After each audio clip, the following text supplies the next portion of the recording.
ಯತಿಕುಲ ಚಕ್ರವರ್ತಿ, ಪದ್ಮವಿಭೂಷಣ, ಪೇಜಾವರ ಮಠಾಧೀಶ, ಅಸ್ತಂಗತ ನಕ್ಷತ್ರ, ಜ್ಞಾನದಿವಿಗೆ, ಪರಮಪೂಜ್ಯ ವಿಶ್ವೇಶತೀರ್ಥ ಶ್ರೀಪಾದರ ಜನ್ಮಭೂಮಿ ಕಡಬ ತಾಲೂಕು ರಾಮಕುಂಜ ಬಳಿಯ ಎರಟಾಡಿ ಎನ್ನುವ ಪುಟ್ಟ ಹಳ್ಳಿ.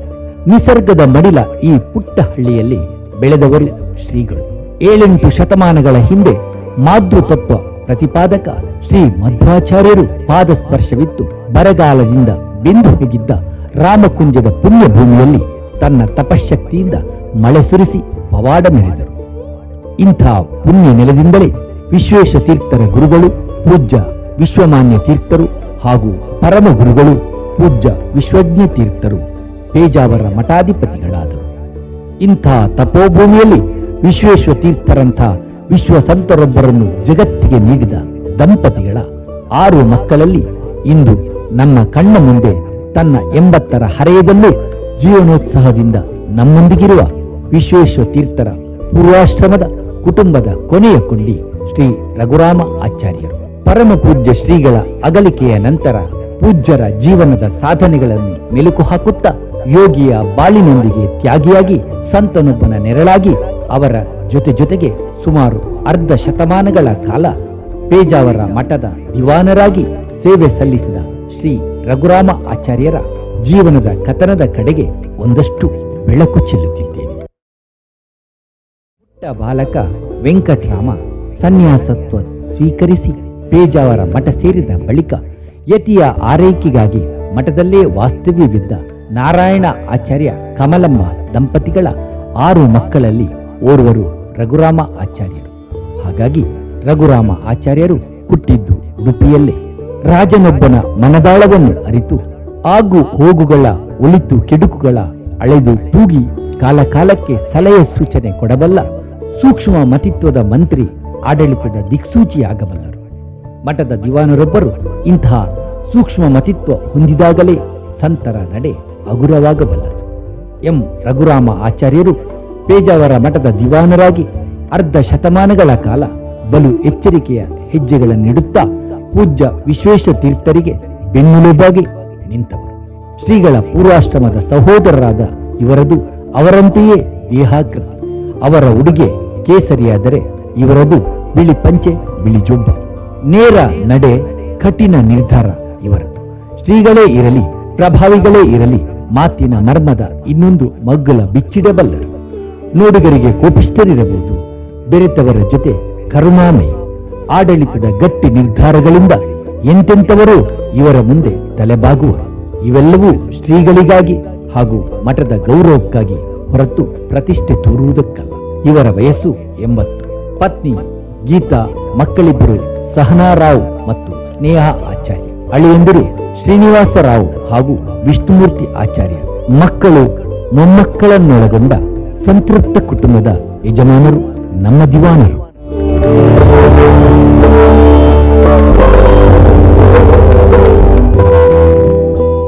ನಮ್ಮ ಜೊತೆ ಪೂಜ್ಯ ಪೇಜಾವರ ವಿಶ್ವೇಶತೀರ್ಥರ ಪೂರ್ವಾಶ್ರಮದ ಕುಟುಂಬದ ಕೊನೆಯ ಕೊಂಡಿ ಶ್ರೀ ರಘುರಾಮಾಚಾರ್ಯರು ನಮ್ಮ ಜೊತೆಗಿದ್ದಾರೆ. ಅವರಲ್ಲಿ ಒಂದಷ್ಟು ಮಾತನಾಡೋಣ. ವಿಶ್ವಸಂತ, ಯತಿಕುಲ ಚಕ್ರವರ್ತಿ, ಭಕ್ತಜನರ ಹೃದಯ ಸಾಮ್ರಾಟ ಪೂಜ್ಯ ವಿಶ್ವೇಶತೀರ್ಥ ಸ್ವಾಮೀಜಿಯವರು.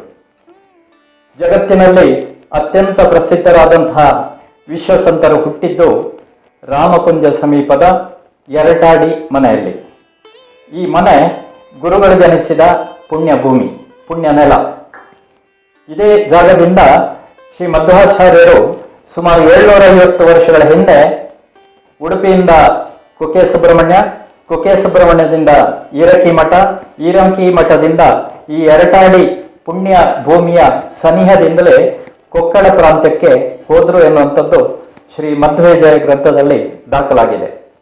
ಇಂತಹ ಈ ಒಂದು ಪುಣ್ಯ ಗೃಹದಲ್ಲಿ ಜನಿಸಿದಂತಹ ವಿಶ್ವಸಂತ ವಿಶ್ವೇಶತೀರ್ಥರು 1931ರಲ್ಲಿ ಜನಿಸಿದರು. 2031ಕ್ಕೆ ಅವರ ಜನ್ಮ ಶತಾಬ್ದಿ ವರ್ಷ. ಈ ಒಂದು ಸಂದರ್ಭದಲ್ಲಿ ಅವರ ನೆನಪಿಗಾಗಿ ಅವರ ಒಡನಾಡಿಯಾಗಿದ್ದು ಪೇಜಾವರ ಮಠದ ದಿವಾನರಾಗಿ ಸುಮಾರು ಅರ್ಧ ಶತಮಾನಗಳ ಕಾಲ ಅವರ ಜೊತೆಗೆ ಮಠದ ಅಭಿವೃದ್ಧಿಗೋಸ್ಕರ ಬಹಳಷ್ಟು ಶ್ರಮಿಸಿದ ಹಿರಿಯ ಜೀವ ಎಂ ರಘುರಾಮಾಚಾರ್ಯ ಇವರು. ಇವರಿಗೆ ಇದೀಗ 80ನೇ ವಯಸ್ಸು. ಬ್ಯಾಂಕಿನ ಉದ್ಯೋಗಿಯಾಗಿದ್ದು ಅದರ ಜೊತೆಗೆ ಪೇಜಾವರ ವಿಶ್ವೇಶತೀರ್ಥ ಸ್ವಾಮೀಜಿಯವರ ಒಡನಾಡಿಯಾಗಿ ಪೇಜಾವರ ಮಠದ ದಿವಾನರಾಗಿ ಸುಮಾರು ಅರ್ಧ ಶತಮಾನಗಳ ಕಾಲ ಬದುಕು ಸವೆಸಿದವರು ಶ್ರೀ ಎಂ ರಘುರಾಮಾಚಾರ್ಯ ಇವರು.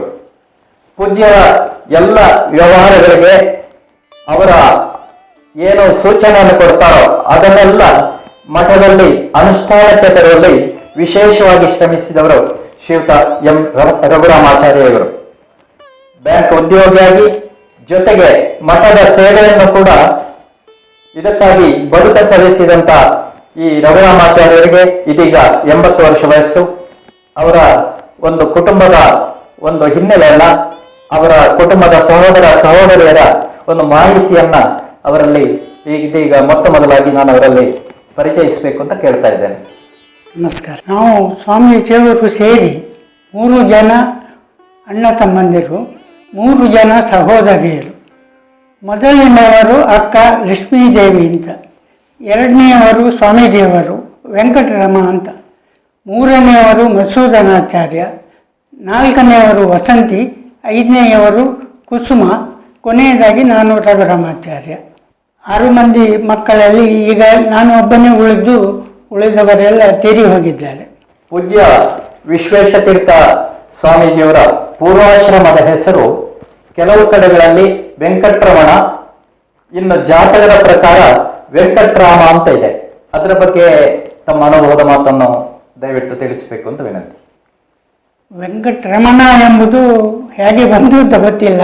ಸಹಜವಾದ ಹೆಸರು ವೆಂಕಟರಾಮ. ಶ್ರೀನಿವಾಸ ದೇವರ ಒಂದು ಹರಕೆಯಿಂದ ಅವರು ಹುಟ್ಟಿದ್ರು ಅಂತ ತಂದೆ ಹೇಳ್ತಾ ಇದ್ರು.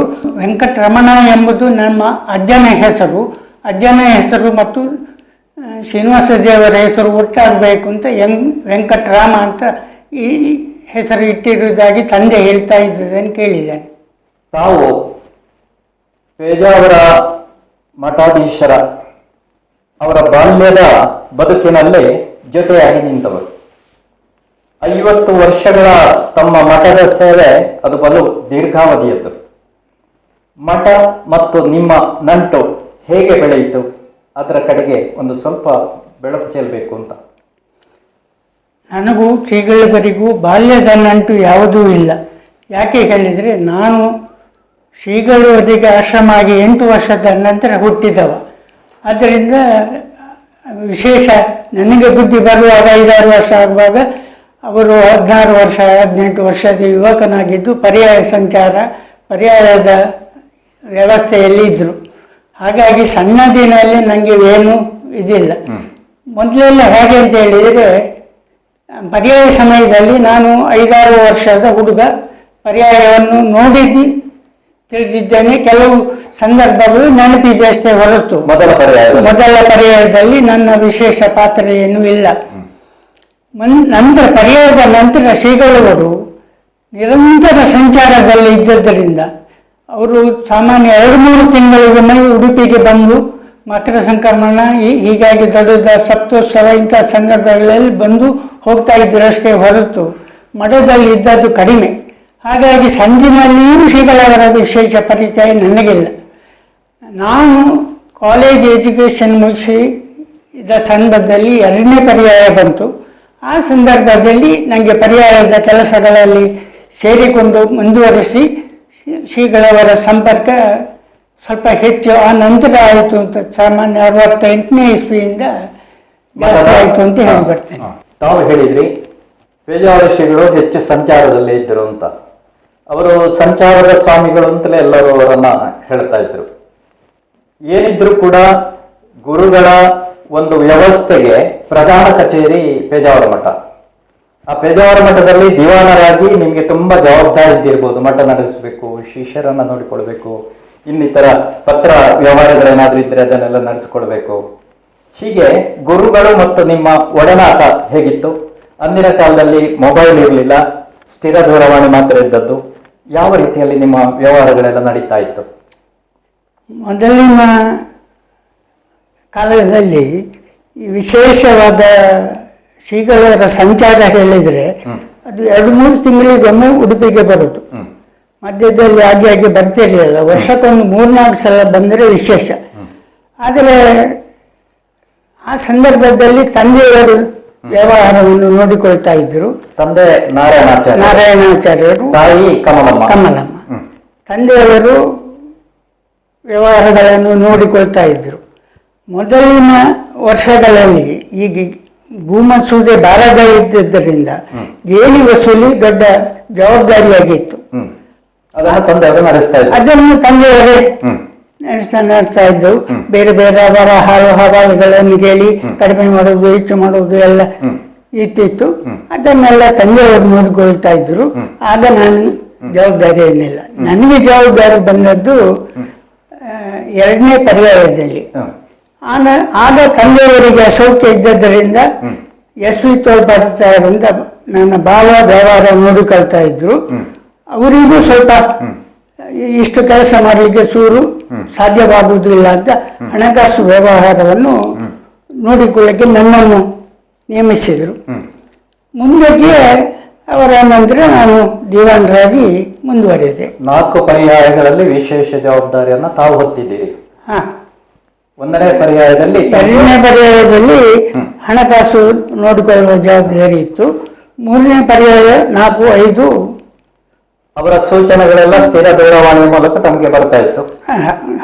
ಆಗ ಫೋನು ಇದೆಲ್ಲ, ಫೋನ್ ಕಾದು ಅವರಿಗೆ ಅವಕಾಶ ಸಿಗಬೇಕು, ಬಹಳ ಕಷ್ಟ ಇತ್ತು. ಆಗ ಫೋನ್ ಬರುವುದು. ಪತ್ರ ವ್ಯವಹಾರ ಕೂಡ ನಡೀತಾ ಇತ್ತು. ಪತ್ರ ವ್ಯವಹಾರ ಇತ್ತು. ಅವರು ಅನೇಕ ವಿಷಯಗಳನ್ನು ಪತ್ರ ಮೂಲಕ ತಿಳಿಸ್ತಾ ಇದ್ರು.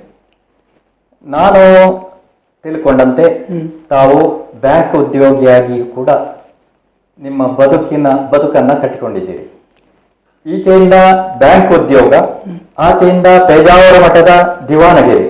ಇದು ಎರಡನ್ನೂ ಕೂಡ ತಾವು ಹೇಗೆ ಸಮತೋಲನದಲ್ಲಿ ಕಾಯ್ದುಕೊಂಡು ಬಂದಿರಿ ಅಂತ ತಮ್ಮ ಅನುಭವದ ಮಾತುಗಳು. ನಾನು ಜವಾಬ್ದಾರಿ ತಗೊಂಡ ನಂತರ ವಿಶೇಷವಾದ ಆರ್ಥಿಕ ಸಂಪೂರ್ಣ ಗೇಣಿ ಇದರದ್ದು ವಸೂಲಿಯ ಪ್ರಶ್ನೆಗಳು ಇಲ್ಲದಿದ್ದರಿಂದ ಮಠದ ಆರು ಹೋಗೋದು, ನಮ್ಮ 2-3 ಪೇಜಾವರ, ಕಣ್ವತೀರ್ಥ, ಪೆರಣಂಗೆಲ ಇತ್ಯಾದಿ ತರ್ಪುಗಳ ವ್ಯವಹಾರಗಳನ್ನು ನೋಡಿಕೊಳ್ತಾ ಇರುವಂತಹದ್ದು ಕೆಲಸ ಇತ್ತು. ನಾನು ಸಹಜ ಬೆಳಿಗ್ಗೆ ಬ್ಯಾಂಕಿಗೆ ಹೋಗಿ ಸಂಜೆ 5 ಗಂಟೆಗೆ 6 ಗಂಟೆಗೆ ಬಂದರೆ ಮತ್ತೊಂದು 2-3 ಗಂಟೆ ಈ ತರ ವ್ಯವಹಾರಗಳನ್ನು ನೋಡಿಕೊಳ್ತಾ ಮಾಡ್ಕೊಂಡು. ಆಗ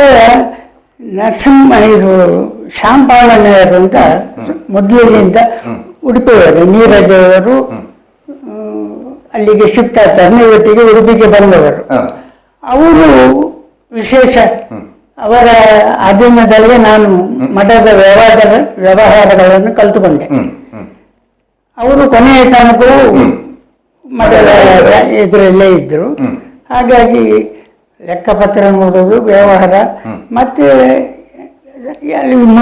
ದೇವಸ್ಥಾನಗಳು, ಪೆರಣಂಗೆಲ ಇದರದ್ದು ಉತ್ಸವ, ಮುಚ್ಚುಲ್ಗೋಡು ಇದರದ್ದು ಉತ್ಸವಾದಿಗಳು ಇದನ್ನು ನೋಡಿಕೊಳ್ತಾ ಇದ್ದೆ. ಆ ಸಂದರ್ಭದಲ್ಲಿ ರಜೆ ಹಾಕಿ ವ್ಯವಹಾರಗಳನ್ನು ನೋಡಿಕೊಳ್ತಾ ಇದ್ದೆ. ಅಷ್ಟೇನು ಕಷ್ಟ ಅಂತ ಆಗಲಿಲ್ಲ. ಒತ್ತಡ ಇವತ್ತಿನಷ್ಟು ಒತ್ತಡ ಇಲ್ಲ. ಪೂಜ್ಯರದು ಅತ್ಯಂತ ಚುರುಕಿನ ನಡೆ. ಅವರಿಗೆ ಮನಸ್ಸಿಗೆ ಒಂದು ಯೋಚನೆ ಬಂದ್ರೆ ಅದು ತಕ್ಷಣ ಜಾರಿ ಆಗಬೇಕು. ನಿಮ್ಮ ಈ ಉದ್ಯೋಗ, ವ್ಯಾವಹಾರಿಕ ಜೀವನ ಇದರ ಜೊತೆಗೆ ಅದಕ್ಕೆ ಹೊಂದಿಕೊಳ್ಳಿಕ್ಕೆ ಹೇಗೆ ಸಾಧ್ಯ ಆಯಿತು? ನನ್ನ ಉದ್ಯೋಗದ ನೆನಪಿನಲ್ಲಿ ಇಟ್ಟುಕೊಂಡೇ ಅವರು ನನಗೆ ಜವಾಬ್ದಾರಿಗಳನ್ನು ಕೊಡ್ತಾ ಇದ್ರು. ಏನಿದ್ರು ಸಂಜೆಗೆ ರಾತ್ರಿಯೇ ನಮ್ಮದು ವ್ಯವಹಾರಗಳನ್ನು ಇದು ಮಾಡ್ತಾ ಇದ್ರು. ಅವರಿಗೆ ಯಾವ ಕೆಲಸ ಆಗಬೇಕಾದರೂ ಅದಕ್ಕೊಂದು ಶಿಸ್ತುಬದ್ಧವಾದ ಪೂರ್ವಭೀತಿಗೆ ಬೇಕಾಗ್ತದೆ. ಏನಾಗಬೇಕು ಎಂಬುದು ಪ್ರತಿಯೊಂದು ಇಂಚು ಯಾವ ಕ್ರಮದಲ್ಲಿ ಒಂದು ಊಟ ಆದರೆ ಅದಕ್ಕೆ ಯಾರ್ಯಾರನ್ನು ಹೇಳಬೇಕು, ಏನೇನು ಅಡಿಗೆ ಮಾಡಬೇಕು ಇತ್ಯಾದಿಗಳನ್ನೆಲ್ಲ ಅವರು ತಿಳಿಸ್ತಾರೆ. ಅದೇ ಪ್ರಕಾರ ಆಗಬೇಕು. ಅದರಲ್ಲಿ ಸ್ವಲ್ಪ ವ್ಯತ್ಯಾಸ ಆದರೂ ಪ್ರಶ್ನಿಸ್ತಾರೆ ಮತ್ತು ಗಮನಿಸ್ತಾರೆ. ಹಾಗಾಗಿ ಬೇಕಾದ ವಿವರಗಳನ್ನು ಅವರು ತಿಳಿಸಿದ ಹಾಗೆ ನಮ್ಮ 2-3 ಜನ ಕಾರ್ಯಕರ್ತರಿದ್ರು, ಅವರು ಅದನ್ನು ಸರಿಯಾಗಿ ನಿಭಾಯಿಸ್ತಾ ಇದ್ರು. ಹಾಗಾಗಿ ನನ್ನ ಕೆಲಸಗಳು ಸಸೂತ್ರವಾಗಿ ಆಗ್ತಾ ಇತ್ತು ಅಂತ ನಾನು ಭಾವಿಸ್ತೇನೆ. ಪೂಜ್ಯರ ಪಂಚಮ ಪರ್ಯಾಯ ಆ ಹೊತ್ತಿಗೆ ಅವರಿಗೆ ಸುಮಾರು 90ರ ವಯಸ್ಸು. ಆ ಕಾಲದಲ್ಲಿ ಅವರ ಒತ್ತಡಗಳು ಹೇಗಿತ್ತು, ಆ ನಿಭಾವಣೆಯನ್ನ ಯಾವ ರೀತಿ ಮಾಡ್ತಾ ಇದ್ರು, ಆಗ ತಾವು ಕೂಡ ನಿಮ್ಮದು ಕೂಡ ಪರಿಪಕ್ವ ಬದುಕು, ಇದರ ಬಗ್ಗೆ ಪಂಚಮ ಪರ್ಯಾಯದ ಒಂದು ವೈಶಿಷ್ಟ್ಯತೆ ಬಗ್ಗೆ 4 ಮಾತುಗಳು. ಅವರಿಗೆ ಆಗ 90 ವರ್ಷ ಆಯ್ತು ಅಂತ ಉಳಿದವರಿಗೆ ಮಾತ್ರ ಗೊತ್ತಿತ್ತಷ್ಟೇ ಹೊರತು ಅವರಿಗೆ ಗೊತ್ತಿದ್ದ ಹಾಗೆ ಇಲ್ಲ.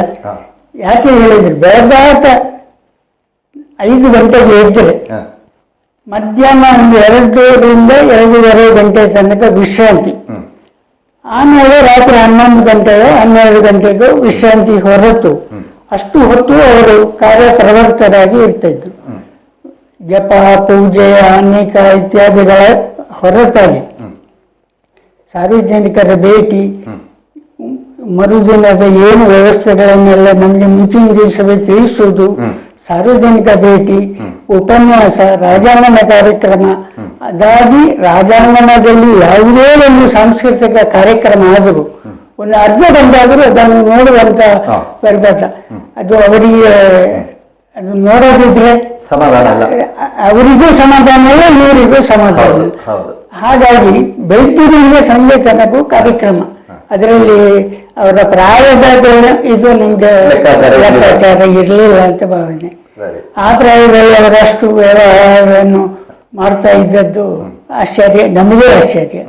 ನಮಗೆ ಅಷ್ಟು ಚುರುಕಾಗಿ ಕೆಲಸ ಮಾಡಲಿಕ್ಕೆ ಸಾಧ್ಯ ಆಗ್ತಾ ಇರಲಿಲ್ಲ. ಸರಿ, ಬಾಲ್ಯದಿಂದ ಕೂಡ ಅಸ್ಪೃಶ್ಯತೆ ಅನ್ನುವಂಥದ್ರಲ್ಲಿ ಅವರು ಅದನ್ನು ಬಹಳ ದ್ವೇಷಿಸ್ತಾ ಇದ್ರು.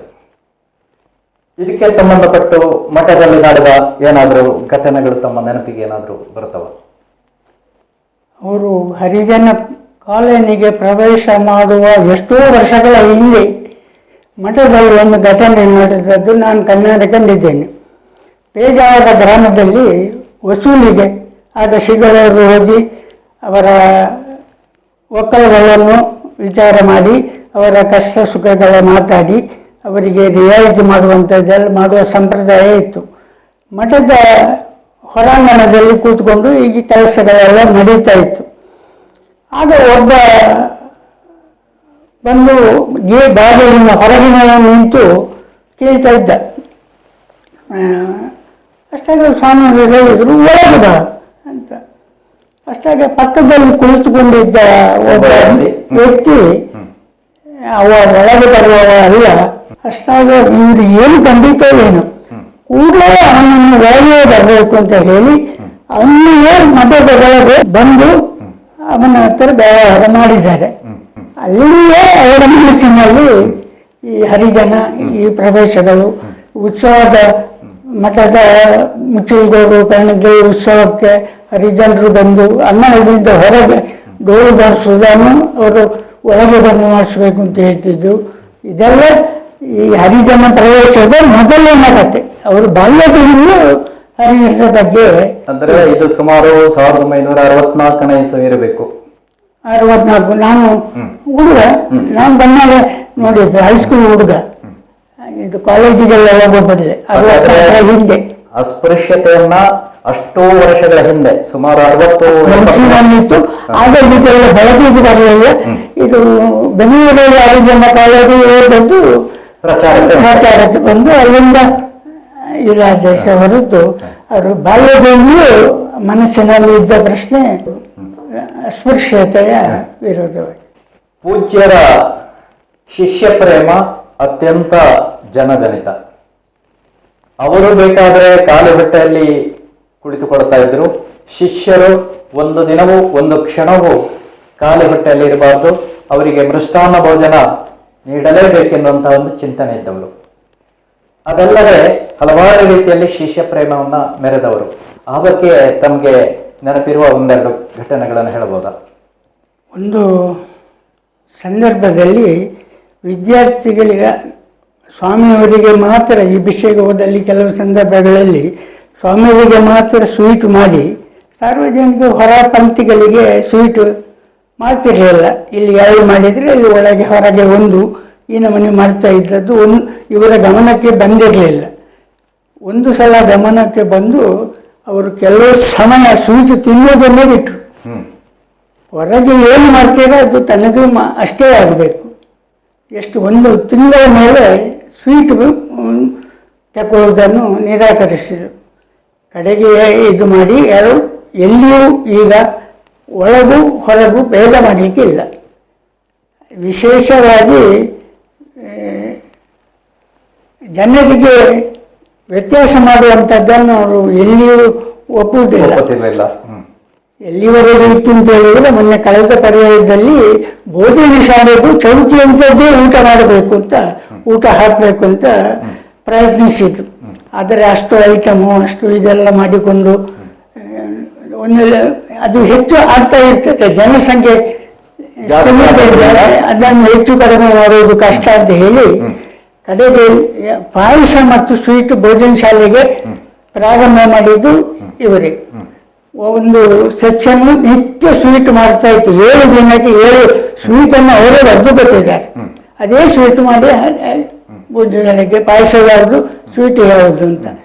ಮತ್ತೆ ಭೋಜನ ಶಾಲೆಗೆ ಹೋಗಿ ಆಗುವ ಅಡಿಗೆ ಇತ್ಯಾದಿಗಳನ್ನೆಲ್ಲ ನೋಡಿ ಅದಕ್ಕೆ ಪದಾರ್ಥಗಳು ಸಾಮಾನುಗಳು ತರಕಾರಿ ಎಲ್ಲ ಬಿದ್ದಿದೆ ಅಂತ ವಿಚಾರ ಮಾಡಿ ಮಾಡ್ತಾ ಇದ್ದರು.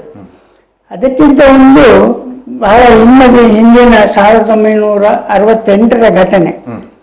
ವಿದ್ಯಾರ್ಥಿಗಳಿಗೆ ಪಾಸು ಕೊಡುವ ಸಿಸ್ಟಮ್ ಇತ್ತು. ಊಟಕ್ಕೆ, ಭೋಜನ ಶಾಲೆ ಊಟಕ್ಕೆ. ಈಗ ಸಾರ್ವಜನಿಕ ಊಟ ಶುರುವಾಗಿಲ್ಲ ಅಂತ ಇಲ್ಲ, ಎಲ್ಲ ಬರ್ತಾರೆ ಹೋಗ್ತಾರೆ, ಇದಿಲ್ಲ. ಆಗ ಪಾಸ್ ತಗೊಳ್ಲಿಕ್ಕೆ ಅರ್ಜಿ ತಗೊಳ್ಳೋದು. 1863 ಅರ್ಜಿ ಬಂದಿತ್ತು ಆ ವರ್ಷ. ಅದ ಸಂಖ್ಯೆ ಸಮೇತ ನೆನಪಿಲ್ಲ. ಊಟದ ಪಾಸಿಗೆ ಅಷ್ಟು ಇಂಟರ್ವ್ಯೂ ಅವರು ಮಾಡಬೇಕು. ಇಂಟರ್ವ್ಯೂ ಮಾಡಿದ್ರು. ಮಾಡಿ ದಿನ ಸಂಜೆ 1 ಗಂಟೆ 68ರಲ್ಲಿ 1 ಗಂಟೆ ವಿದ್ಯಾರ್ಥಿಗಳು ಕಾಲೇಜ್ ಬಿಟ್ಟು ಬಂದು ಇಂಟರ್ವ್ಯೂ ಆಗಿ ಒಂದು ಬ್ಯಾಚು ಫಸ್ಟ್ ಕ್ಲಾಸ್ ಬಂದವರಿಗೆಲ್ಲ ಕೊಡುವುದು ಅಂತ ಆಯ್ತು. ಕೊಟ್ಟಿದ್ದು 200-300 ಪಾಸು ಹೋಯ್ತು. 1800 200 ಇದು ಪ್ರಯೋಜನ ಇಲ್ಲ, ಸೆಕೆಂಡ್ ಕ್ಲಾಸು ಕೊಡಿ ಅಂತ ಆಯ್ತು. ಸೆಕೆಂಡ್ ಕ್ಲಾಸ್ಗೆ ಕೊಟ್ಟಿತ್ತು. ಅದು 500-600 ಆಯ್ತು, ಪೂರ್ತಿ ಆಗಲಿಲ್ಲ. ಕಡೆಗೆ 3rd ಕ್ಲಾಸ್ ಬಂದವರಿಗೂ ಕೊಡುವ. ಕಾಲೇಜಿಗೆ ಹೋಗ್ತಾರಲ್ಲ, ಮತ್ತೆ ಊಟ ಮಾಡ್ಬೇಕಲ್ಲ, ಅದಕ್ಕೆ ಕ್ಲಾಸ್ ಏನು ಲೆಕ್ಕ ಇಲ್ಲ, ಕೊಡಿ ಅಂತ ಆಯ್ತು. ಅದು ಸಹ ಬಿಟ್ಟಿತ್ತು. ಕಡೆಗೆ 1 ಪಾಠ ಹೋದವರೆಲ್ಲ ಇದ್ರು. ಅವರು ಕಾಲೇಜಿಗೆ ಹೋಗ್ತಾರೆ ಅಂದಾದ್ಮೇಲೆ ಅವರಿಗೆ ಊಟ ಬರೀತಾ ಇಲ್ಲ, ಅವರಿಗೆ ಕೊಡಿ. ಕೊಟ್ಟು ಒಂದು 27 ತಾಸು ಉಳಿಯಿತು. ಎಷ್ಟು ಹೀಗೆ ಕೊಟ್ಟಾಯ್ತು. ಇನ್ನು 27 ನಿಮಗೆ ಬಾಕಿ ಹಾಕಿ ಅವರಿಗೆ ಕೊಡಿ ಅಂತ, ಅವರಿಗೆ ಅರ್ಜಿ ಬನ್ನಿ ಅಂತ ಅವರಿಗೆ ನೋಟಿಸ್ ಬೋರ್ಡ್ ಆಗ್ತಿತ್ತು. ಹಾಕುವಾಗ ಅದರಲ್ಲಿ ಒಂದು 10-12 ಮಂದಿ ಬಂದರು, ಉಳಿದವರು ಬರಲಿಲ್ಲ. ಅಲ್ಲಿಗೆ ಮುಗಿಸ್ಬೋದಲ್ವ, ಅವರ ಮನೆಗೆ ಹೋಗಿ ಅವರು ಯಾಕೆ ಬರಲಿಲ್ಲ, ಊಟ ಇಲ್ಲ ಅಂತ ಕಾಲೇಜ್ ಬಿಟ್ಟಿದ್ದಾದ್ರೆ ಊಟ ಕೊಡ್ತೇವೆ ಬನ್ನಿ ಅಂತ ಹೇಳಿ ಕರ್ಕೊಂಡು ಬರಬೇಕು ಅಂತ. ವಿದ್ಯಾರ್ಥಿಗಳು ಅಂತ ಹೇಳಿದ್ರೆ ಅಷ್ಟೊಂದು ಒಂದು ಸಲ ಅದರ ಮನೆಗೆ ಬರಬೇಕಲ್ಲ, ಅದು ಶಿಸ್ತು ಪ್ರಕಾರ ಬರಬೇಕು. ಈಗೆಲ್ಲ ಇದು ಮಾಡಿಕೊಂಡು ಬರ್ತಾ ಇದ್ರು. ಪ್ರತಿಯೊಬ್ಬರು ಇಂಟರ್ವ್ಯೂ ಮಾಡುವಾಗ ಅವರ ಜೊತೆ ಗುರ್ತು ಹಾಕಿಕೊಂಡು ABCD ಪಾಪದವ ಬಡವ ಇದನ್ನೆಲ್ಲ ನೋಟ್ ಮಾಡಿಕೊಂಡು ಅಷ್ಟು ಪಾಸು ಕೊಟ್ಟು ಇದು ಮಾಡಿ. ಆದರೂ ಅವರು ಹೇಳಿದ್ದಾರೆ 1900 ಆಗಲಿ ಒಂದು 7-8 ಮಂದಿ ಕಡೆಗೂ ಬರಲಿಲ್ಲ, ಕಾಲೇಜೇ ಬಿಟ್ಟಿದ್ದು ಹೋಗಿದ್ದರಿಂದ. ಬಹಳ ವಯಸ್ಸಲ್ಲಿ ಇತ್ತು ಅವರಿಗೆ. ಆ ಕಾಲದಲ್ಲಿ ಬಹುಶಃ ತುಂಬಾ ಬಡತನ ಇದ್ದದ್ರಿಂದ ಈ ರೀತಿಯ ಮಿತಿ ಹೇರಬೇಕಾಯ್ತು. ಹೌದು, ಅಲ್ಲ ಅದು ಒಟ್ಟು ಕೊಡುವುದಲ್ಲ ಪಾಸ್, ಅದಕ್ಕೆ ಮಹತ್ವ ಬೇಕು, ಬೆಲೆ ಬೇಕು. ಅದೆಲ್ಲ ಅದು ಧರ್ಮದ ಊಟವೇ ಆದ್ರು, ಧರ್ಮದ ಊಟದ ಹಾಗೆ ಅಲ್ಲ. ಯಾರೋ ಒಬ್ಬರು ಸಜೆಷನ್ ಮಾಡಿದ್ರು, ನೀವು 1 ಪಾಸಿಗೆ 10 ರೂಪಾಯಿ ತಗೊಳ್ಳಿ, 15,000 ರೂಪಾಯಿ ಆಯ್ತು.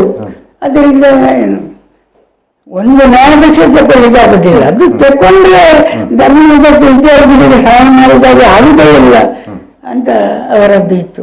ಇಂಥ ಅನೇಕ ವಿದ್ಯಾರ್ಥಿಗಳ ಬಗ್ಗೆ ಉದಾಹರಣೆಗಳು. ಅಂತ ಶಿಷ್ಯ ಪ್ರೇಮ ಅವರದ್ದು ಬದುಕಿನ ಒಂದು ಅತ್ಯಂತ ದೊಡ್ಡ ಗುಣ.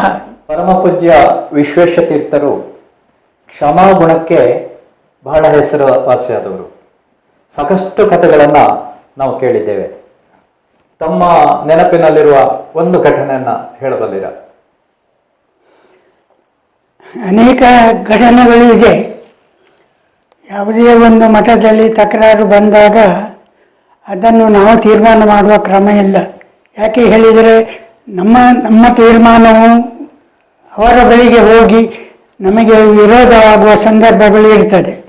ಹಾಗಾಗಿ ನಾವು ಏನೂ ಇಲ್ಲದೆ ಮುಂದಿನ ಅದನ್ನು ಸ್ವಾಮಿಗಳಿಗೆ ಕೊಡುವುದು, ಸ್ವಾಮಿಯರು ಅವರನ್ನು ಕ್ಷಮಿಸುವುದು, ಹೀಗೆ ಮಾಮೂಲು. ಯಾವುದೇ ಇದು ತಪ್ಪುಗಳಿದ್ದರೂ ಅದನ್ನು ಕ್ಷಮಿಸುವಂಥ ಗುಣ ಅವರಿಗೆ. ಒಂದು ಸಂದರ್ಭದಲ್ಲಿ ಅವರು ಪರ್ಯಾಯ ಸಮಯದಲ್ಲಿ ಪಾಠ ಮಾಡ್ತಾಯಿದ್ರು. ಅಷ್ಟಾಗ ಒಂದು ಪರಸ್ಥಳದ ಕಟೀಲ್ನ ಒಂದು ಬ್ರಾಹ್ಮಣ ಅವರಲ್ಲಿ ಧನ ಸಹಾಯ ಕೇಳಲು ಹೋದರು. ಹೀಗೆ ಮಾಳಿಗೆ ಹೋಗಿ ನೋಡುವಾಗ ಪಾಠ ಆಗ್ತಾ ಉಂಟು. ಕೆಳಗೆ ಬಂದರು.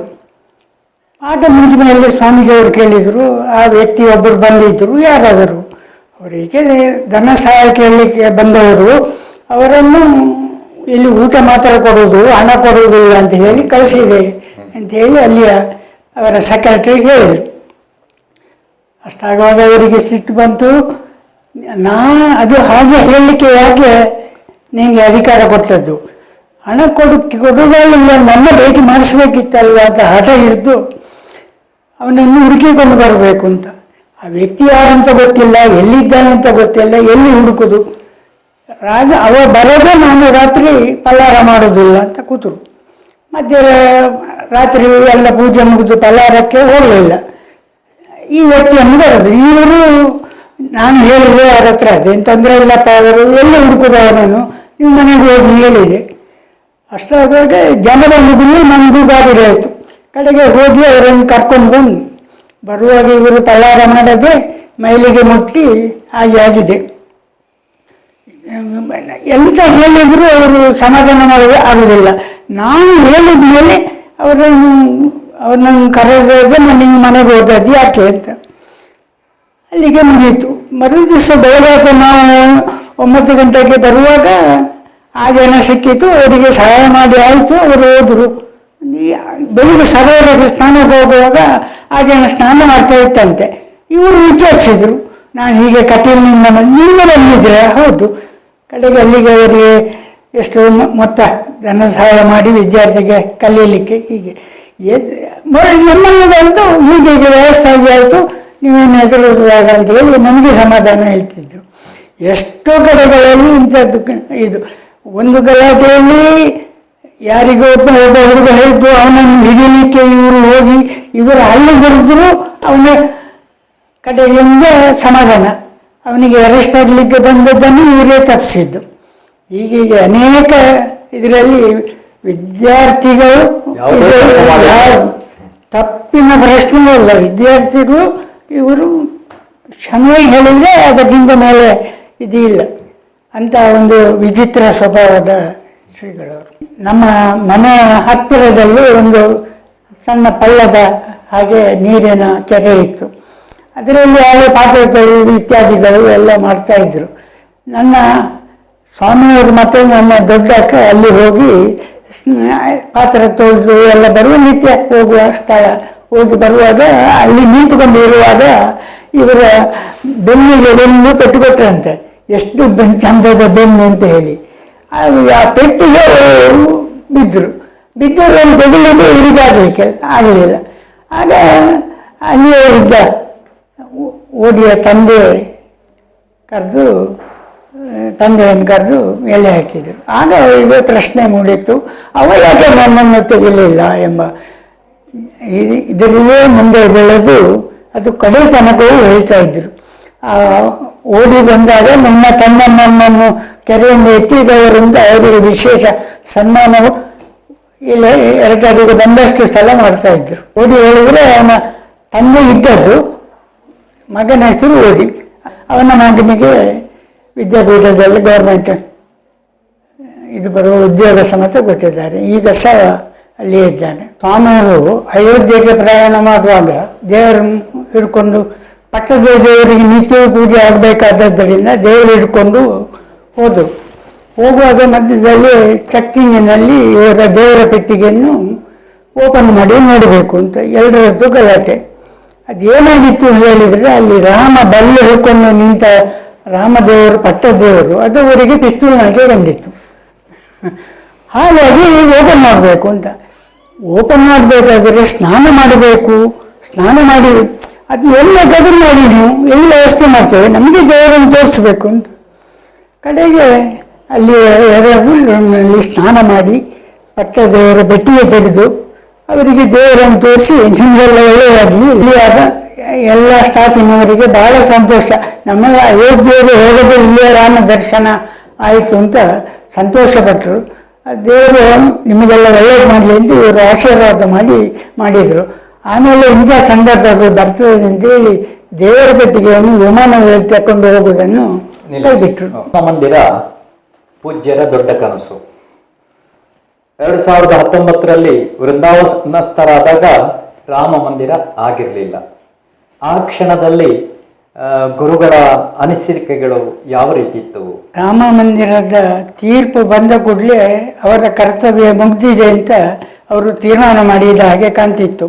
ನಾನಿರುವುದು ಈ ಸಂದರ್ಭದಲ್ಲಿ ಅದರ ಪ್ರತಿಷ್ಠೆಗೆ ಇರುವುದು ಸಂಶಯ. ಆದ್ದರಿಂದ ಕಿರಿಯ ಶ್ರೀಪಾದರಾದ ವಿಶ್ವಪ್ರಸನ್ನರ ನೇತೃತ್ವದಲ್ಲಿ ನಾನು ಕಾರ್ಯಕ್ರಮವನ್ನು ಮುಂದುವರಿಸಿ ಎಂದು ಆಗಲೇ ಅವರು ಅಲ್ಲಿಯ ಅಯೋಧ್ಯೆಯ ಕಮಿಟಿಯವರಲ್ಲಿ ಹೇಳಿದ್ದಾರೆ. ಈ ಪೂರ್ವ ಸೂಚನೆ ಅವರಿಗೆ ಹೇಗೆ ತಿಳಿಯಿತು ಅಂತ ನಮಗೆ ಅರ್ಥ ಆಗೋದಿಲ್ಲ. ಪೂಜ್ಯರ ಹುಟ್ಟೂರು ರಾಮಕುಂಜ. ರಾಮಕುಂಜ ಎನ್ನುವಂಥದ್ದು ವಿಶ್ವಪ್ರಸಿದ್ಧವಾಗಿದೆ. ರಾಮಕುಂಜಕ್ಕೆ ಪೂಜ್ಯರ ವಿಶೇಷ ಕೊಡುಗೆ ಏನು ತಾವು ಹೇಳ್ಬೋದಾ? ರಾಮಕುಂಜ ತನ್ನ ಹುಟ್ಟೂರು ಎಂಬ ಪ್ರೀತಿಯಿಂದ ಸಾಧ್ಯವಾದಷ್ಟು ಪ್ರಯತ್ನಪಟ್ಟು ಅನೇಕ ಕೊಡುಗೆಗಳನ್ನು ನೀಡಿದ್ದಾರೆ. ಮೊದಲನೆಯದಾಗಿ ಅವರು ಕಲಿತ ಶಾಲೆಯ ಜೀರ್ಣೋದ್ಧಾರ ಮಾಡಿ ಕಿರಿಯ ಸಂಸ್ಕೃತ ಶಾಲೆಯನ್ನು ಅಭಿವೃದ್ಧಿಪಡಿಸಿದ್ದಾರೆ. ಆಮೇಲೆ ಇದು ಪ್ರಾಥಮಿಕ, ಮಾಧ್ಯಮಿಕ, ಪದವಿ ಪೂರ್ವ, ಪದವಿ ಕಾಲೇಜುಗಳನ್ನು ಸ್ಥಾಪಿಸಿ ಅನೇಕ ರೀತಿಯ ಅಭಿವೃದ್ಧಿಗೆ ಸಹಕರಿಸಿದ್ದಾರೆ. ಅಷ್ಟು ಮಾತ್ರವಲ್ಲ, ಇಲ್ಲಿಯ ಯಲಟಾಡಿಯ ದೇವಸ್ಥಾನವನ್ನು ಪೂರ್ಣ ಜೀರ್ಣೋದ್ಧಾರ ಮಾಡಲಿಕ್ಕೆ ಮುತುವರ್ಜಿ ವಹಿಸಿ ಅವರ ಮೂಲಕವೇ ನಡೆದಿದೆ. ಆಂಗ್ಲ ಮಾಧ್ಯಮ ಶಾಲೆಯನ್ನು ಕಟ್ಟಿ ಬೆಳೆಸಿದ್ದಾರೆ. ಆಂಗ್ಲ ಮಾಧ್ಯಮ ಶಾಲೆಯೂ ಇದೆ. ಅಲ್ಲಿಯ ಆ ಸಂಕೀರ್ಣದ ಸಂಪೂರ್ಣ ಕಾಲೇಜ್ ಶಾಲೆಗಳೆಲ್ಲ ಅವರ ಮುಖಾಂತರವೇ ನಡೆದಂತ ಭಾವಿಸ್ತೇನೆ. ಈರಕ್ಕಿ ಮಠಕ್ಕೂ ಕೂಡ ವಿಶೇಷವಾದಂತಹ ಕೊಡುಗೆ ಕೊಟ್ಟಿದ್ದಾರೆ ಅಂತ. ಅಲ್ಲಿ ದಂಡತೀರ್ಥ ಅಂತ ಮಧ್ವಾಚಾರ್ಯ ತೀರ್ಥವನ್ನು ಪುನಃ ಸಂಪೂರ್ಣ ರೆನೋವೇಷನ್ ಮಾಡಿ ಅಭಿವೃದ್ಧಿಪಡಿಸಿದ್ದಾರೆ. ತಾವು ತಮ್ಮ ಬದುಕನ್ನು ಪೂರ್ತಿಯಾಗಿ ಉಡುಪಿಯಲ್ಲೇ ಕಳೆದವರು. ತಮ್ಮ ಕುಟುಂಬ, ಮಕ್ಕಳು, ಅಳಿಯಂದಿರು ಅವರ ಬಗ್ಗೆ ಒಂದಷ್ಟು ಮಾಹಿತಿ. ನಾನು ಉಡುಪಿಯಲ್ಲೇ ಹುಟ್ಟಿ ಉಡುಪಿಯಲ್ಲೇ ವಿದ್ಯಾಭ್ಯಾಸ ಮಾಡಿ ಎಲ್ಲ ಉಡುಪಿಯವನೇ ಆಗಿದ್ದೆ. ಆದರೆ ಈ ಎರಟಾಡಿಯ ಬ್ರಹ್ಮಕಲಶ ದೇವಸ್ಥಾನದ ನೆಪದಿಂದ ಇಲ್ಲಿ ಬರುವ ಹಾಗೆ ಆಯಿತು. ಹಾಗೆಯೇ ನನ್ನ ಅಣ್ಣ ಇಲ್ಲಿಯೇ ವಸತಿ ಬಿಡಾರ ಮಾಡಿ ಇಲ್ಲಿಯ ತೋಟಗಳನ್ನು ನೋಡಿಕೊಂಡದ್ದರಿಂದ ಇಲ್ಲಿಯ ಸಂಪರ್ಕ ನನಗೆ ಉಳಿಯಿತು. ಹಾಗೆ ಮತ್ತು ನಮ್ಮ ಸಂಸಾರದಲ್ಲಿ ನನ್ನ ಅಣ್ಣನ ಮಕ್ಕಳು ಇಲ್ಲಿ ಎರಟಾಡಿ ಮನೆಯಲ್ಲಿ ವಾಸವಾಗಿದ್ದಾರೆ. ಅವರ ಹೆಸರು? ಅವರು ಹರಿನಾರಾಯಣ, ಪೂರ್ಣಪ್ರಜ್ಞ ಮತ್ತು ತೀರ್ಥಪಾದ ಅಂತ 3 ಗಂಡು ಮಕ್ಕಳು. ಹರಿನಾರಾಯಣಾಚಾರ್ಯರು ಇಲ್ಲಿ ರಾಮಕುಂಜ ಶಾಲೆಯಲ್ಲಿ ನಿವೃತ್ತರಾಗಿ ಈಗ ಮನೆಯ ಜವಾಬ್ದಾರಿಯನ್ನು ನೋಡಿಕೊಳ್ತಾ ಇದ್ದಾರೆ. ದೇವಸ್ಥಾನ ಮತ್ತು ಮನೆಯನ್ನು ಅವನೇ ನೋಡಿಕೊಳ್ತಾ ಇದ್ದಾನೆ. ಅವರ ಪತ್ನಿಯ ಹೆಸರು? ಅವರ ಪತ್ನಿ ಭಾಗ್ಯಲಕ್ಷ್ಮಿ ಅಂತ. ಅವಳು ಅವನಿಗೆ ಪೂರ್ಣ ಸಹಕಾರ ಕೊಟ್ಟು ಇಲ್ಲಿಯ ಮನೆಯ ಜವಾಬ್ದಾರಿಯನ್ನು ನೋಡಿಕೊಳ್ತಾ ಇದ್ದಾಳೆ. ತಮ್ಮ ಪತ್ನಿಯ ಹೆಸರು? ನನ್ನ ಪತ್ನಿ ಗೀತಾ ಅಂತ. ಅವಳು ಒರಿಜಿನಲ್ ಪಾವಂಜಿಯವರು, ಇದ್ದದ್ದೆಲ್ಲ ಕೇರಳದಲ್ಲಿ. ಹಾಗಾಗಿ ನನ್ನ ಮದುವೆ ಆದ ಮೇಲೆ ನಾವು ಉಡುಪಿಯಲ್ಲೇ ಇದ್ದು, ನನಗೆ 2 ಹುಡುಗಿಯರು. ಒಬ್ಬಳನ್ನು ತಮಿಳುನಾಡಿನ ತಿರುನವೆಲ್ಲಿಗೆ ಕೊಟ್ಟು ಮದುವೆ ಆಗಿದೆ, ಸಹನ ಅಂತ. ಎರಡನೆಯವಳು ಸ್ನೇಹ ಅಂತ. ಅವಳು ಇಲ್ಲಿಯ ಉಡುಪಿಯ ಪರಿಸರದ ಕುಂಜಾರು ಗ್ರಾಮದ ವಿಷ್ಣುಮೂರ್ತಿ ಆಚಾರ್ಯವನ್ನು ವಿವಾಹವಾಗಿ ಈಗ ನಮ್ಮ ಮನೆಯ ಪಕ್ಕದಲ್ಲೇ ಇದ್ದಾಳೆ, ಉಡುಪಿಯ ಮನೆಯ ಪಕ್ಕದಲ್ಲೇ ಇದ್ದಾಳೆ. ದೊಡ್ಡಹಳ್ಳಿಯನ ಹೆಸರು? ದೊಡ್ಡಹಳ್ಳಿ ಶ್ರೀನಿವಾಸ ಅಂತ. ಅವಳು ತಿರುನವೆಲ್ಲಿ ಹತ್ತಿರ ವ್ಯವಹಾರ ನಡೆಸ್ತಾ ಇದ್ದಾರೆ. ಅವರಿಗೆ ಎಷ್ಟು ಜನ ಮಕ್ಕಳು? ಅವರಿಗೆ 2 ಜನ ಗಂಡು ಮಕ್ಕಳು. ಒಬ್ಬ ಬೆಂಗಳೂರಲ್ಲಿ ಉದ್ಯೋಗದಲ್ಲಿದ್ದಾನೆ, ಇನ್ನೊಬ್ಬ ಮೈಸೂರಲ್ಲಿ ಉದ್ಯೋಗದಲ್ಲಿ ಇದ್ದಾನೆ. ವಿಷ್ಣುಮೂರ್ತಿ ಆಚಾರ್ಯ ಸ್ನೇಹ ದಂಪತಿಗಳಿಗೆ ಎಷ್ಟು ಜನ ಮಕ್ಕಳು? ಅವಳಿಗೆ ಒಬ್ಬಳೇ ಹುಡುಗಿ ವಿಂಧ್ಯ ಅಂತ. ಅವಳು ಭರತನಾಟ್ಯದಲ್ಲಿ ಮತ್ತು ಯಕ್ಷಗಾನದಲ್ಲಿ ವಿಶೇಷ ಇದು ಮಾಡಿ MA ಇಂಗ್ಲೀಷ್ನಲ್ಲಿ MA ಡಿಗ್ರಿಯನ್ನು ಪಡೆದು ಈಗ ವಿವಾಹವಾಗಿ ಚೆನ್ನೈಯಲ್ಲಿ ಗಂಡ ಆದಿತ್ಯನೊಂದಿಗೆ ವಾಸವಾಗಿದ್ದಾಳೆ. 2019ರಲ್ಲಿ ಪೂಜ್ಯ ವಿಶ್ವೇಶತೀರ್ಥರು ವೃಂದಾವನಸ್ಥರಾದರು. ಆ ಬಳಿಕ ಅವರ ಪಟ್ಟದ ಶಿಷ್ಯ ಪೂಜ್ಯ ವಿಶ್ವಪ್ರಸನ್ನರು ಹಾಗೂ ಪೇಜಾವರ ಮಠದ ಜೊತೆಗೆ ತಮ್ಮ ಸಂಬಂಧ ಅದೇ ರೀತಿ ಮುಂದುವರಿತಾ ಇದೆಯಾ, ಹೇಗಿದೆ ಅಂತ ಒಂದಷ್ಟು ಮಾಹಿತಿ. 19ರಿಂದ ಮಠದ ಜವಾಬ್ದಾರಿಯನ್ನು ಸುಮಾರು ಕಡಿಮೆ ಮಾಡಿ ಬೇರೆ 2 ಸುಬ್ರಹ್ಮಣ್ಯ ಭಟ್ ಎಂಬುವರಿಗೆಲ್ಲ ವಹಿಸಿಕೊಟ್ಟು ನಾನು ಮಠಕ್ಕೆ ಹೋಗ್ತಾ ಬರ್ತಾ ಇದ್ದೇನೆ. ಪ್ರತಿದಿನವೂ ಮಠಕ್ಕೆ ಹೋಗಿ ಸಂಜೆ ಮಠದಲ್ಲಿ ಇದ್ದು ಆಗು ಹೋಗುಗಳು ಎಲ್ಲ ನೋಡಿಕೊಳ್ತಾ ಇದ್ದೇನೆ. ಸ್ವಾಮೀಜಿಯವರು ನನ್ನ ಮೇಲೆ ವಿಶೇಷ ಕಿರಿಯ ಶ್ರೀಪಾದರು ವಿಶೇಷ ಅಭಿಮಾನದಿಂದ ಆ ದಿವಾನ್ ಪದವನ್ನು ಹಾಗೆ ನನ್ನಲ್ಲಿ ಬಿಟ್ಟಿದ್ದಾರೆ ಅಷ್ಟೇ ಹೊರತು ನಾನು ದಿವಾನರಾಗಿ ಏನು ಕೆಲಸ ಮಾಡ್ತಾ ಇಲ್ಲ ಈಗ. ಆದರೂ ಮಠದ ನಿತ್ಯ ಮಠಕ್ಕೆ ಹೋಗ್ತಾ ಇದ್ದೇನೆ. ವಿಶೇಷ ಸಂಪರ್ಕ ಇದೆ. ವಿಶೇಷ ಸ್ವಾಮಿಯವರ ಕಾರ್ಯಕ್ರಮಗಳಿಗೆಲ್ಲ ಹೋಗಿ ನನ್ನಿಂದ ಸಾಧ್ಯವಾದಷ್ಟು ಸಹಕಾರವನ್ನು ನೀಡ್ತಾ ಇದ್ದೇನೆ. ಬಲು ದೀರ್ಘಕಾಲ ಪೇಜಾವರ ಮಠದ ಸೇವೆಯನ್ನು ತಾವು ಮಾಡಿದವರು, ಸಾಕಷ್ಟು ಒತ್ತಡಗಳ ನಡುವೆ ತಾವು ದುಡಿದವರು. ಇವತ್ತು ತಮಗೆ 80 ವರ್ಷ ಸಮೀಪಿಸಿದೆ. ಒಟ್ಟಿನಲ್ಲಿ ನಿಮ್ಮ ಬದುಕು ಯಾವ ರೀತಿ ಇತ್ತು, ಯಾವ ರೀತಿಯ ಸಂತೋಷವನ್ನು ಅನುಭವಿಸಿದ್ದೀರಿ, ನೋವು ನಲಿವುಗಳು ಏನು ಎಂಬ ಬಗ್ಗೆ ಕೊನೆಯ ಪ್ರಶ್ನೆ. ನಾನು ಸರ್ವೀಸಿನಲ್ಲಿ, ಬ್ಯಾಂಕ್ ಸರ್ವೀಸಿನಲ್ಲಿ ಮತ್ತು ಮಠದಲ್ಲಿ ಇರುವಷ್ಟು ಸಮಯವು ತುಂಬ ಒತ್ತಡದಲ್ಲೇ ಇರ್ತಾ ಇತ್ತು. ಬ್ಯಾಂಕಿನ ಒತ್ತಡ ಮುಗಿಸಿದರೆ ಮಠದ ಬೇರೆ ಬೇರೆ ಒತ್ತಡಗಳು, ಕಾರ್ಯಬಾಹುಲ್ಯಗಳು ಎಲ್ಲ ಇತ್ತು. ಆದರೆ ಈಗ ಎಲ್ಲ ಒಮ್ಮೊಮ್ಮೆ ಕಳಿಸಿದ್ದರಿಂದ ಸ್ವಲ್ಪ ಸಮಯ ಅದನ್ನು ಎಡ್ಜಸ್ಟ್ ಆಗಲಿಕ್ಕೆ ನನಗೆ ಸ್ವಲ್ಪ ಕಷ್ಟ ಆಯಿತು. ಆದರೆ ಈಗ ಅದು ಅಭ್ಯಾಸ ಆಗಿದೆ. ಆದರೂ ನಿತ್ಯ ಮಠಕ್ಕೆ ಹೋಗಿ ಮಠದಲ್ಲಿ ಸ್ವಲ್ಪ ಕೂತು ಅಲ್ಲಿನ ವ್ಯವಹಾರಗಳ ಬಗ್ಗೆ ಮಾತನಾಡಿ ಕೃಷ್ಣ ಮಠಕ್ಕೆ ಹೋಗಿ ಬರುವಾಗ ಒಂದು ತೃಪ್ತಿ ಇರ್ತದೆ. ಅದೇ ನನ್ನ ಜೀವನದ ಅಮೂಲ್ಯ ಸಮಯ ಅಂತ ನಾನು ಭಾವಿಸ್ತಾ ಇದ್ದೇನೆ. ತುಂಬ ಸಂತೋಷ ಆಯಿತು. 80 ವರ್ಷದ ಹಿರಿಯರು ನಮ್ಮ ಜೊತೆಗಿದ್ದು ನಮ್ಮೆಲ್ಲ ಪ್ರಶ್ನೆಗಳಿಗೆ ಬಹಳ ಆಸಕ್ತಿಯಿಂದ ಉತ್ತರವನ್ನು ಕೊಟ್ಟಿದ್ದೀರಿ. ಮಠಕ್ಕೆ ಬೇಕಾಗಿ ತಮ್ಮ ಬದುಕನ್ನೇ ಸಮರ್ಪಿಸಿದ ತಮ್ಮಂಥ ಪೂಜ್ಯ ವ್ಯಕ್ತಿಗಳು ನಮ್ಮ ಜೊತೆಗೆ ಇವತ್ತು ಈ ಸಮಯವನ್ನು ಹಂಚಿಕೊಂಡದ್ದಕ್ಕೆ ನಾವು ವಿಶೇಷವಾಗಿ ಧನ್ಯವಾದಗಳನ್ನು ಸಮರ್ಪಿಸ್ತಾ ಇದ್ದೇವೆ. ನಮಗೆ ವಿಶೇಷವಾಗಿ ವಿಶ್ವೇಶತೀರ್ಥರೇ ನಮಗೆ ಮಾರ್ಗದರ್ಶಕರಾಗಿದ್ದರು ನಮ್ಮ ಬದುಕಿಗೆ. ಇವತ್ತು ಅವರಿಲ್ಲ. ಅವರನ್ನು ತಮ್ಮ ಮೂಲಕ ಪೂಜ್ಯ ಭಾವನೆಯಿಂದ ಅವರನ್ನು ತಮ್ಮ ಮೂಲಕ ಕಾಣ್ತಾ ಇದ್ದೇವೆ. ನಿಮಗೆ ನಮ್ಮ ವಿಶೇಷವಾದಂಥ ಧನ್ಯವಾದಗಳನ್ನು ಸಮರ್ಪಿಸ್ತಾ ಇದ್ದೇವೆ. ನಮಸ್ಕಾರ. ವಿಷಯಗಳನ್ನು ನಮ್ಮ ಮುಂದೆ ಇಟ್ಟಿದ್ದೇನೆ. ಇನ್ನು ಅವರ ಬಗ್ಗೆ ಮಾತಾಡಿದರೆ ಎಷ್ಟು ದಿವಸ ಮಾತಾಡಿದರೂ ಬೇರೆ ಬೇರೆ ವಿಷಯಗಳು ಸಿಗ್ತಾ ಇರ್ತದೆ. ನನ್ನನ್ನು ಕರೆಸಿ ಮಾತಾಡಿದ್ದಕ್ಕೆ ನಿಮಗೂ ಧನ್ಯವಾದಗಳು. ನಮಸ್ಕಾರ. ಇದುವರೆಗೆ ಪೂಜ್ಯ ವಿಶ್ವೇಶತೀರ್ಥರ ಪೂರ್ವಾಶ್ರಮದ ಬದುಕಿನ ಕುಟುಂಬದ ಕೊನೆಯ ಕೊಂಡಿ ಶ್ರೀ ರಘುರಾಮಾಚಾರ್ಯರ ಬಗ್ಗೆ ನಾವು ಒಂದಷ್ಟು ವಿಷಯಗಳನ್ನು ನಾವು ಮಾತನಾಡಿದೆವು.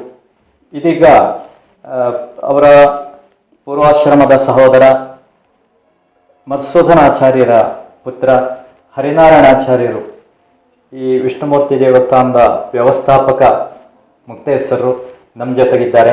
ಶ್ರೀಯುತ ರಘುರಾಮಾಚಾರ್ಯರ ಸಹೋದರನ ಮಗ, ಅವರ ಹೆಸರು ಮಧುಸೂದನಾಚಾರ್ಯ, ಅವರ ಸುಪುತ್ರ ಶ್ರೀ ಹರಿನಾರಾಯಣಾಚಾರ್ಯರು ನಮ್ಮ ಜೊತೆಗಿದ್ದಾರೆ. ಈ ಮನೆಯನ್ನು ನಡೆಸಿಕೊಂಡು ದೇವಸ್ಥಾನದ ಎಲ್ಲ ಹಬ್ಬ ಹರಿದಿನಗಳನ್ನು ನಡೆಸ್ತಾ ಇರುವಂಥ ಜವಾಬ್ದಾರಿ ತೆಗೆದುಕೊಂಡು ನಡೆಸ್ತಾ ಇರುವವರು ಶ್ರೀಯುತ ಹರಿನಾರಾಯಣಾಚಾರ್ಯರು. ಈ ಮನೆಯಲ್ಲಿ ಗುರುಗಳು ವಿಶ್ವೇಶತೀರ್ಥರು ತನ್ನ ಬಾಲ್ಯದಲ್ಲಿದ್ದಾಗ ಕೆರೆಗೆ ಬಿದ್ದಂತಹ ಒಂದು ಘಟನೆ ಯಾರ ಹೇಳಿದ್ದನ್ನು ಕೇಳಿದ್ದೇವೆ. ಅದರ ಬಗ್ಗೆ ತಮಗೇನಾದರೂ ವಿಷಯ ಗೊತ್ತಿದೆಯಾ? ಆ ಘಟನೆಯನ್ನು ನಾನು ನೇರವಾಗಿ ನೋಡಿದವನಲ್ಲ, ಯಾಕಂದರೆ ಆವಾಗ ನಾನು ಹುಟ್ಟಿ ಇರಲಿಲ್ಲ. ಅನೇಕ ವರ್ಷಗಳ ನಂತರ ಆ ಒಂದು ಘಟನೆಯನ್ನು ಕೇಳಿದ ನೆನಪಿದೆ. ಯಾರು ಹೇಳಿದರು ತಮಗೆ? ಶ್ರೀಗಳವರ ಅಕ್ಕ ಲಕ್ಷ್ಮಿ, ಹೌದು ಲಕ್ಷ್ಮಿ ಅಂತ, ಅವರು ಆ ಘಟನೆಯನ್ನು ಹೇಳ್ತಾ ಇದ್ರು. ಏನಂತದ್ದು? ಅದಂದರೆ ಈ ಮನೆಯ ಉತ್ತರ ದಿಕ್ಕಿಗೆ ಸ್ವಲ್ಪ ಒಂದು 100 ಮೀಟರ್ ದೂರದಲ್ಲಿ ಒಂದು ಕೆರೆ ಇತ್ತು ಅವಾಗ. ಈಗ ಸ್ವಲ್ಪ ಮುಚ್ಚಿ ಹೋಗಿದೆ, ಆದರೆ ಕೆರೆ ಇದೆ. ಆ ಕೆರೆಯ ಹತ್ತಿರ ಒಂದು ದಿನ ಶ್ರೀಗಳವರು ಮತ್ತು ಅವರ ಅಕ್ಕ ಲಕ್ಷ್ಮಿ ಆಡ್ತಾ ಆಡ್ತಾ ಆ ಕೆರೆಯ ಹತ್ತಿರ ಬಂದಿರುತ್ತೆ. ಅವಾಗ ಶ್ರೀಗಳವರು ಬಹಳ ಚಿಕ್ಕ ಮಗು, ಬಹುಶಃ 6 ವರ್ಷ ಇದ್ದಿರಬೇಕು. 6 ವರ್ಷ ಇರಲಿಕ್ಕಿಲ್ಲ. ಅವರ ಅಕ್ಕ ಲಕ್ಷ್ಮಿ ಹಾಗೆ ಚಿಕ್ಕ ಹುಡುಗಿ ಆಡ್ತಾ ಆಡ್ತಾ ಕೆರೆಯ ಸಮೀಪಕ್ಕೆ ಬಂದರು. ಆಡ್ತಾ ಆಡ್ತಾ ಇವಾಗ ಶ್ರೀಗಳವರು ಆಯ ತಪ್ಪಿ ಕೆರೆಗೆ ಬಿದ್ದುಬಿಟ್ರು, ನೀರಿನಲ್ಲಿ ಮುಳುಗಿದ್ರು. ಇಷ್ಟಾಗುವಾಗ ಆ ಕೆರೆಯ ಸಮೀಪದಲ್ಲೇ ಕೆಲವರು ದಲಿತರು ಏನೋ ಕೆಲಸ ಮಾಡ್ತಾ ಇದ್ರು. ಕೆಲಸ ಮಾಡ್ತಾ ಇರುವಾಗ ಈ ಮಗು ಕೆರೆಯ ನೀರಿಗೆ ಬಿದ್ದದನ್ನು ನೋಡಿದರು. ಹಾಗೆ ಹೇಳಿ ಆ ಕಾಲದಲ್ಲಿ ದಲಿತರು ಬ್ರಾಹ್ಮಣರನ್ನು ಮುಟ್ಟುವ ಹಾಗಿಲ್ಲ. ಏನು ಮಾಡೋದು ಅಂತ ಗೊತ್ತಾಗದೆ ಅವನು ಒಂದೇ ಸಮಯ ಬೊಬ್ಬ ಹಾಕಿದ. ಅಯ್ಯನೇ ಬಂಡೆ ಬಾಣಾರ ಅಂತ ಕರೆದ. ಆವಾಗ ಎತ್ತಲಿಕ್ಕೆ ಹೋಗಲಿಲ್ಲ.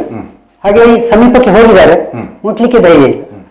ಆವಾಗ ಇವರ ಬೊಬ್ಬೆಯನ್ನು ಕೇಳಿ ಶ್ರೀಗಳವರ ತಂದೆ ನಾರಾಯಣಾಚಾರ್ಯ ಅವರು ಓಡಿ ಬಂದು ಆ ಬಿದ್ದ ಮಗುವನ್ನು ಎತ್ತಿ ರಕ್ಷಿಸಿದರು ಅಂತ.